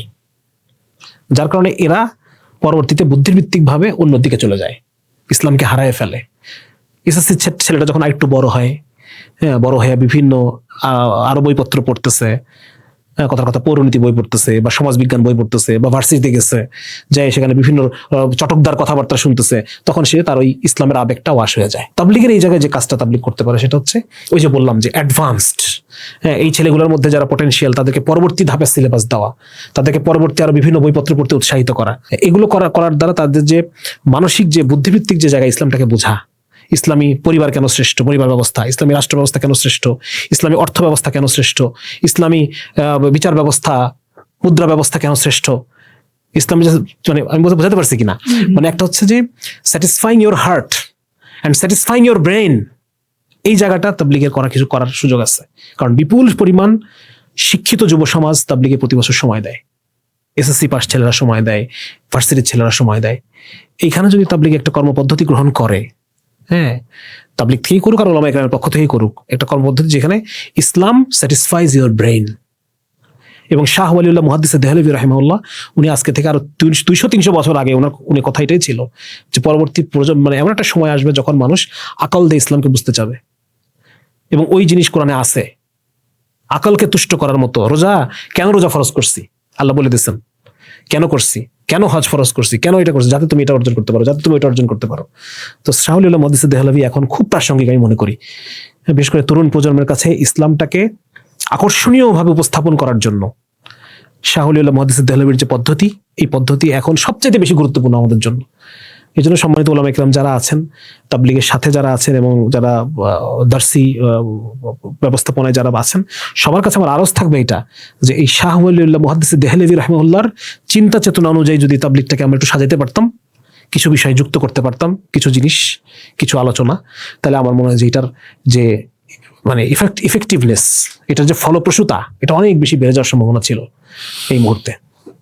জি, আচ্ছা, এখানে মানে আমি একটা প্রশ্ন আমার মনে আসলো আর কি, সেটা হচ্ছে মাদ্রাসা অঙ্গন থেকে কোন জিনিসের অভাবে মূলত ফরহাদ মাজার বা হুমায়ুন আজাদ বা তসলিম নাসরিন এদেরকে পড়তে যায় মাদ্রাসার ছাত্ররা, মানে কোন জিনিসটার অভাবের কারণে আপনার কি মনে হয় এই বিষয়টা? আসলে এই যে মানে এইমাত্র যেটা আমি যে বিষয়ে একটু আলোকপাত করার চেষ্টা করলাম, যে অভাবটা হচ্ছে যেমন ধরেন আমি কোরআন পড়ছে সে, হাদিস পড়ছে সে, হ্যাঁ, কিন্তু মানে এটা যেমন ধরেন এখন তো মনে করেন যে ইসলামের যে নিকাহ বৈবাহিক বিধিবিধানগুলো সে পড়ে ফেলছে, ইফতা পাস মনে করেন সে, বৈবাহিক বিধিবিধান ঠিক আছে। কিন্তু বর্তমান যে পশ্চিমা বিশ্বের যে বিবাহ ব্যবস্থা বা নারীর অধিকার বা এইটার তুলনায় ইসলাম কেন শ্রেষ্ঠ, মানে কোরআন জানলাম, হাদিস জানলাম, কিন্তু এর ভিতরের যে ওই শাওলিন এটাকে বলতেছেন ইলমে আসরারুদ্দিন, মানে দিনের গভীর জটিল রহস্য, এই জ্ঞান তো সবার কাছে থাকে না। হ্যাঁ, কেন এই মানে ইসলামের যে বিবাহ সম্পর্কে ইসলামের যে ফিলোসফিক্যাল অবস্থান, এটা কেন পশ্চিমা দুনিয়ার ফিলোসফিক্যাল অবস্থান হচ্ছে বেটার, ওদের ম্যারেজের চেয়ে আমাদের নিকাহ কেন বেটার, মানে আমি বুঝতে পারছি কিনা, ওদের রাষ্ট্র ব্যবস্থার চেয়ে, গণতান্ত্রিক রাষ্ট্র ব্যবস্থার চেয়ে ইসলামের খেলাফত ব্যবস্থা কেন বেটার, সবচেয়ে শ্রেষ্ঠ। এই যে একটা তুলনামূলক আলোচনা, এই আলোচনাটা অনুপস্থিত, আলোচনাটা নাই। হ্যাঁ, যখন ওদিক থেকে ওরা যখন মানে এই বিষয়গুলোর জয় জয়কার দেখতেছে, তখন ওরা দেখা যাচ্ছে ওদিকে মোটিভেট করতেছে। সাহিত্য পড়ার জন্য হুমায়ুন আজাদ, তসলিমা নাসরিন পড়তেছে সাহিত্য পড়ার জন্য। এখন সাহিত্য যদি আমরা করতাম ঠিক মতো, তাহলে এই পোলাপান আমাদের এখান থেকেই তাদের বুদ্ধিবৃত্তিক খোরাকটা পাইতো। কিন্তু আজকে সাহিত্য বলতে আমরা ওদেরকে বুঝতেছি সাহিত্য মানে একচেটিয়া ওরা। কথা পাকিস্তানে একজন যদি কেউ সাহিত্য পড়তে চায়, সে কি পড়বে? আল্লামা ইকবাল ছাড়া তার আর অন্য কোনো দিকে যাওয়ার সুযোগ, মানে ইকবাল বাদ দিয়ে অন্য কোনো দিকে যেতে পারবে? সুতরাং আজকে যদি আমরা ওইভাবে সাহিত্যটাই করতাম, তাহলে আজকে আমাদেরকে বাদ দিয়ে ডিঙায় ওইদিকে যাওয়ার সুযোগ কম ছিল। তো যার কারণে আমি এটা বলতেছিলাম যে ইসলামটা আবেগিক জায়গায় আছে, বুদ্ধিবৃত্তিক জায়গায় ইসলামটা নাই। ওই জায়গায় ওরা এই সমস্ত চটকদার কথাবার্তা নিয়ে চলে আসে, তখন মানুষ ধোঁকা খেয়ে অন্যদিকে চলে যায়। তো এই জায়গায় আমার কাছে মনে হয় যে শাহ ওয়ালিউল্লাহ মুহাদ্দিস দেহলভীর পদ্ধতি ফলো করে আমরা যদি ইসলামের প্রত্যেকটা বিষয়কে বুদ্ধিবৃত্তিক ভাবে সন্তুষ্ট, মানে স্যাটিসফাইং দ্য ব্রেইন, যুক্তি তর্ক অভিজ্ঞতা সহকারে যদি আমরা পর্যবেক্ষণ, বিজ্ঞান, গবেষণা এগুলো সহকারে যদি উপস্থাপন করি, কোরআন থাকবে, হাদিস থাকবে, সাথে সায়েন্সও থাকবে, কোরআন থাকবে, হাদিস থাকবে, সাথে লজিকও থাকবে, ঠিক আছে? এইভাবে যদি আমরা ইসলামটাকে সব জায়গায় প্রেজেন্ট করতে পারি, তাহলে পরে আমার মনে হয় যে এটা ওই শূন্যতাটা পূরণ হবে ইনশাআল্লাহ। এটা অবশ্য তাবলীগের কাজ না, যেটা আলোচনা করলাম, এটা তাবলীগের কাজ না, না না না, এটা ঠিক এই কাজ সে নাই। জি হ্যাঁ, বাকি এটা আমাদের আরো ভাবতে হবে আর কি, যারা জি জি। আমাদের ওলামা কেরাম যারা আছেন, হ্যাঁ, ওলামা কেরাম ওলামা কেরাম ওনারা চিন্তা করবেন ইনশাআল্লাহ। আমরা জানি যে বর্তমান সময়ে তাবলীগের ভিতরে কিছু মতপার্থক্য রয়েছে, দুই পক্ষই চান যে না দিনে কাজ হোক, আমরা এটা মনে করি। যাই হোক, বাকি এই যে মতপার্থক্য, এটাকে আসলে সাধারণ মানুষ কিভাবে দেখতেছে বিষয়টা, আপনার পর্যবেক্ষণ কি বলে? আচ্ছা, আমি কিভাবে দেখি এটা বলি, কারণ সাধারণ মানুষ কি বলবে এটা নিয়ে মানে অনেকে দ্বিমত করতে পারেন। আমি ব্যক্তিগতভাবে আমি শামসুল আরিফিন তাবলীগের এখন যে অবস্থাটাকে আমি কিভাবে দেখি, আমি দেখি এভাবে যে তাবলীগের যে কাঠামো, এই কাঠামো থেকে আমার উপকৃত হওয়ার কি আছে। এখানে গেলে পরে আমি একটা ডিটক্সিফিকেশন পাই, আমি মোবাইল টোবাইল সবকিছু থেকে দূরে থেকে একটা সময় আমি আল্লাহর দিকে আমার নিজেকে নিয়ে মুহাসাবা করতে পারি। এখানে আমি তাহাজ্জুদের সালাত, আমার যদি একদিন না হয় এই 3 দিনে আমার তাহাজ্জুদের সালাতের অভ্যাসটা আবার হয়ে যায়। হ্যাঁ, তারপর এখানে গিয়ে আমি একটা কি বলা যায়, এখানে গিয়ে আমি একটা আখলাকি একটা বিষয় পাই, নিজেকে কন্ট্রোল করার একটা বিষয় পাই। হ্যাঁ, মানে মোট কথা হচ্ছে এখানে গিয়ে আমার নিজের উন্নতি হয়, এই জন্য আমি যাই, এই কাঠামোটা থেকে আমি উপকৃত হই। ঠিক আছে, কিন্তু এটা আমার আইডেন্টিটি নাই, আর আমি এটাকে নিজের পরিচয় মনে করি না। হ্যাঁ, যে আমি তাবলীগী, আমি এই গ্রুপের তাবলীগী, আমাকে মানে এটাই আমার পরিচয়, আমি এটা এখন আর এটা মনে করি না। আমি মনে করি যে এটা একটা ফরম্যাট, যে ফরম্যাটটা থেকে উপকৃত হওয়ার অনেক সুযোগ আছে, আমার দরকার, এটা কোনো বিকল্প কোনো ফরম্যাট নাই। সুতরাং আমার তাবলীগে যাওয়া দরকার, আমার প্রতি মাসে 3 দিন যাওয়া দরকার, আমার বছরে একবার চিল্লায় যাওয়া দরকার, সবকিছু অ্যারেঞ্জ যদি আমি করতে পারি, বা মিনিমাম একটা লম্বা সময় আমার লাগানো দরকার, তো এটা আমি করব। আচ্ছা, আপনি যে বিষয়টা বললেন যে আমি একজন তাবলীগী বা আমি এই সংগঠনের একটা অংশ, আসলে ইলিয়াস সাহেব রহমতুল্লাহ বা ইউসুফ সাহেব রহমতুল্লাহ ওনারা যে তাবলীগ যে শুরু করেছিলেন, তো ওনাদের যে ফরম্যাট বা তাবলীগের যে ফরম্যাট, আসলে অরিজিনাল যে ফরম্যাট, এখানে কি আসলে আমি নিজেকে তাবলীগী হিসেবে পরিচয় দেওয়া না ছিল না, কিন্তু এটা কি আসলে না ছিল না, ছিল না, এটা সমস্ত উম্মতের একটা কাজ ছিল, ঠিক না? বলেন, এটা কিন্তু একটা তাবলীগ জামাত, এটা সংগঠন। ব্যাপারটা তো এরকম না যে আমি তাবলীগ, ব্যাপারটা হচ্ছে পুরো উম্মাহ মনে করবে এটা আমার কাজ। হ্যাঁ, এটা একটা কাজ, পুরো উম্মাহর কাজ এটা। আমি এটা সাংগঠনিক বিষয়টাই ছিল না, তো এখন তো হয়ে গেছে সেটা। তো আমি ওই জায়গাটাই বলতেছি যে এটা কোনো সংগঠন না, আমার সংগঠন না, এটা আমি তাবলীগী না, এটা আমার পরিচয় না, এটা একটা কাজ। এই কাজটা করে আমার অনেক ফায়দা হয়, লাভ হয়, আমি এটা করি। আমরা যেটা বুঝি যে একজন, ঠিক আছে, চিন্তাধারার ক্ষেত্রে সে বেরোলবি, সে যেন তবলিগে আসতে পারে। দেওবন্দিরা তো আসছে, প্রচুর পাবনা বা বিভিন্ন জায়গায় অনেক আহলে হাদিস তাবলীগ করে। রাজশাহীতে একজন সুরা পাইছি আহলে হাদিস, মাশাআল্লাহ, অনেক আছে। মানে বিভিন্ন চিন্তার মত পথের, মানে সবাই যেন এখানে আসতে পারে, সবাই এটাকে কাজ বানাবে, সবার কাজ হবে, সংগঠন না কোনো। জি, এইটাই আমি বলতে চাই। বেসিক কথা তো এইটাই আসলে। আপনি তো তাবলীগের সাথে বা তাবলীগ জামাতের সাথে অনেকদিন ধরে সম্পর্কিত, তো আপনার নিজের জীবনের আসলে তাবলীগের সবচেয়ে বড় শিক্ষা কি বলে মনে করেন? গুরুত্বপূর্ণ, এটা আমি বলি ভাইদের উদ্দেশ্যে, সবচাইতে গুরুত্বপূর্ণ যে শিক্ষাটা তাবলীগ আমাকে দিচ্ছে সেটা হচ্ছে গায়েবের বিষয়গুলা ঈমান বাড়ানোর উপায় হচ্ছে বেশি বেশি বলা। এবং এটা সাহাবীরা বলতেন, সাহাবীরা একটু হলেই ঈমানি মজলিস কায়েম করতেন, হাত ধরে একজন একজনকে নিয়ে বসতেন, ইজলিস বিনা নুমিনু সাআতান। মুআয ইবনে জাবাল, হ্যাঁ বসো, আমরা একটু কিছু সময়ের জন্য ঈমান আনি। মানে সাহাবীরা বেশি বেশি গায়েবের কথাগুলো তো মানে বিশ্বাস হইতে চায় না, মৃত্যুর পরে কি হবে, কবরে হাসরে কি হবে, এটা বিশ্বাস করার উপায় হচ্ছে বারবার বলা, বলতে এটা হচ্ছে আমার জীবনের মূল শিক্ষা তাবলীগ থেকে আমি পাইছি।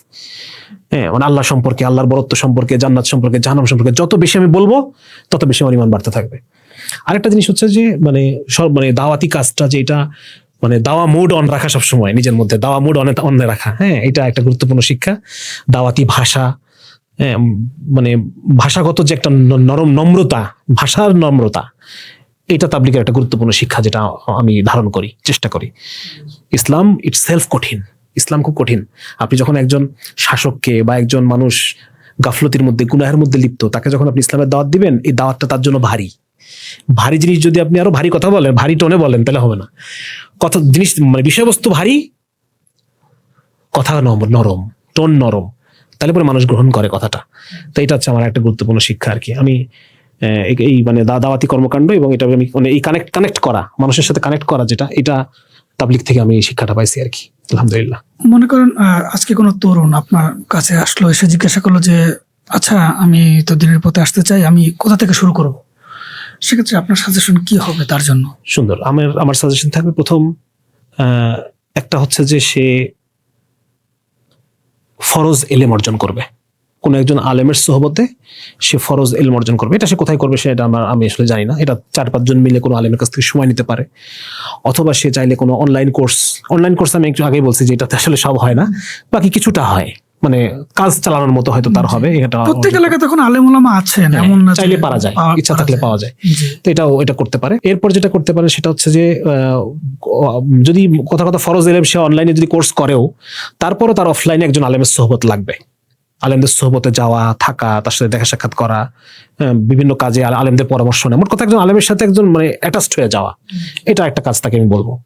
মানে একজন আলেমকে নিজের জীবনের অংশ বানায় নাও, এটা একটা। আর 3 নম্বর একটা বলবো সেটা হচ্ছে তাবলিগে যাও, তাবলিগে সময় দাও। 3 দিন হলে 3 দিন দাও, আরো যত লম্বা সময় দিতে পারবা তত নিজের লাভ। হ্যাঁ, সময় সুযোগ ফারেক করে লম্বা সময়ের জন্য যাও। মানে এটা হচ্ছে ইসের মতো আর কি, মানে ওই ডাক্তারের চেম্বারের মতো আর কি, যত সময় থাকবা তত টাকা। তো তুমি যতক্ষণ সময় থাকবা তাবলিগে তত তোমার মানে নিজের ডিটক্সিফিকেশন হবে, তোমার মানে ইমান আমল সুন্দর হবে, এটা আর কি। তো একজন তরুণকে আমি এটাই পরামর্শ দিব। তবে এখানে তাবলিগের ক্ষেত্রে যে তাবলিগের কিছু লিমিটেশন যেগুলো আছে সেটার ব্যাপারে সচেতন থাকতে হবে, আমি বলবো আর কি। আমাদের বর্তমান দেশের সাধারণ মুসলমান যারা, তাদের জন্য আপনার আসলে যদি কোনো বার্তা দেওয়ার থাকে?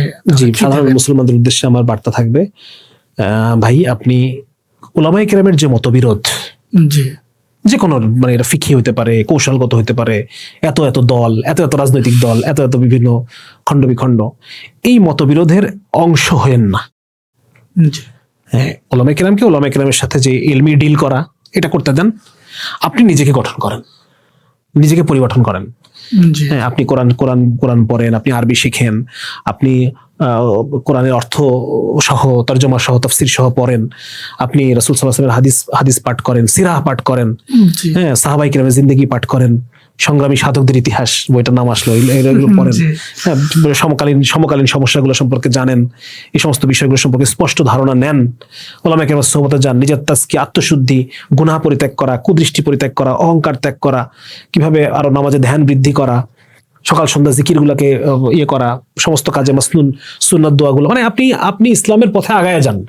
জি, কিন্তু কাউকে মুসলমানকে শত্রু মনে করেন না, ভাই মনে করেন। ওই যে আব্দুল্লাহ জাহাঙ্গীর স্যার বলতেন না যে আমি মনে করি যে মুসলমান মানে বিদাতি মুসলমান, সে আমার মানে ভাই যে ভুল করতেছে, কিন্তু সে আপনার ভাই। জি, শত্রু মনে মুসলমান শত্রু না। আমরা যখন একজনের সাথে লাগি তখন প্রকৃত শত্রুরা তাকায় দেখে আর হাসে। তো যার কারণে মুসলমানকে শত্রু মনে করেন না, এই দ্বন্দ্বের মধ্যে যুক্ত নয়, আপনি নিজেকে ডেভেলপ করেন, আল্লাহ তাআলা আপনাকে দিয়ে কাজ নেবেন এক সময়, ইনশাআল্লাহ। হ্যাঁ। আর ছাত্রদের উদ্দেশ্যে বলা থাকবে, তোমরা পড়াশোনা করো, জি, হ্যাঁ, ইসলামকে ধারণ করো, এগুলো যা বললাম এগুলোর সাথে পড়াশোনা করো, যোগ্যতা অর্জন করো, দক্ষতা অর্জন করো। ইসলাম তোমাকে অদক্ষ থাকতে বলে না, ইসলাম তোমাকে গরিব থাকতে বলে না, অদক্ষ থাকতে বলে না। তুমি ভোগ করবা কম, আয় করবা বেশি, কোনো সমস্যা নাই, দান খরচ করবা, বিভিন্ন বড় বড় কাজ করবা, ভোগ কমায় রাখো, এটা ইসলাম বলে, ঠিক আছে। কিন্তু তুমি আয় করবা কম, এটা বলে না। 2 নম্বর হচ্ছে তুমি অদক্ষ হয়ে বসে থাকবা চুপচাপ, আর মানে নিজেকে অদক্ষ বানায় রাখবা, এটা হবে না। দক্ষ হও, এক্সপার্ট হও, যে কোনো একটা বিষয়ে এক্সপার্ট হও, যেন অন্য কাউকে শেখাইতে পারো। জি, দুনিয়াবি কোনো বিষয়, দুনিয়া ত্যাগ করতে বলে নাই, দুনিয়া বিমুখ হইতে বলছে। জি, দুনিয়া ত্যাগ করা যাবে না, দুনিয়ার প্রতি মহব্বত কম থাকবে, দুনিয়ার গুরুত্ব কম থাকবে আমার অন্তরের মধ্যে, আখিরাতের গুরুত্ব দুনিয়ার গুরুত্ব চেয়ে বেশি থাকবে। কিন্তু দুনিয়া আমাকে ব্যবহার করতে হবে, এই দুনিয়াতেই আমাকে ইসলাম পালন করে আল্লাহর সামনে নিজেকে বান্দা প্রমাণ করে যেতে হবে। সুতরাং দুনিয়া পরীক্ষার হলে যদি ত্যাগ করি তা পরীক্ষা দিব কিভাবে? সুতরাং পরীক্ষার হলে থাকতে হবে, পরীক্ষা দিতে হবে। জি, এই হচ্ছে সবার প্রতি আমার আরজ। আজকে আলোচনার মধ্যে অনেক বিষয় আসছে, বিষয়গুলোর মধ্যে হয়তো কিছু বিষয় বিতর্ক হইতে পারে, এটা আমার একান্তই ব্যক্তিগত মতামত। জি। আর যদি যে বিষয়গুলোর মধ্যে খায়ের আছে, আল্লাহ তাআলা এগুলো আমাদেরকে গ্রহণ করার, আমল করতে সুবিধা করুন। আমিন। জাযাকাল্লাহ। আপনাকে অসংখ্য ধন্যবাদ। জি, অনেক সময় দেন আমাদেরকে, আশা করি এইভাবে সামনে আমাদেরকে সময় দেবেন ইনশাআল্লাহ। ইনশাআল্লাহ ভাই, ইনশাআল্লাহ। তো দোয়া চাই। আসসালামু আলাইকুম ওয়া রাহমাতুল্লাহ। ওয়া আলাইকুম আসসালাম ওয়া রাহমাতুল্লাহি ওয়া বারাকাতুহু।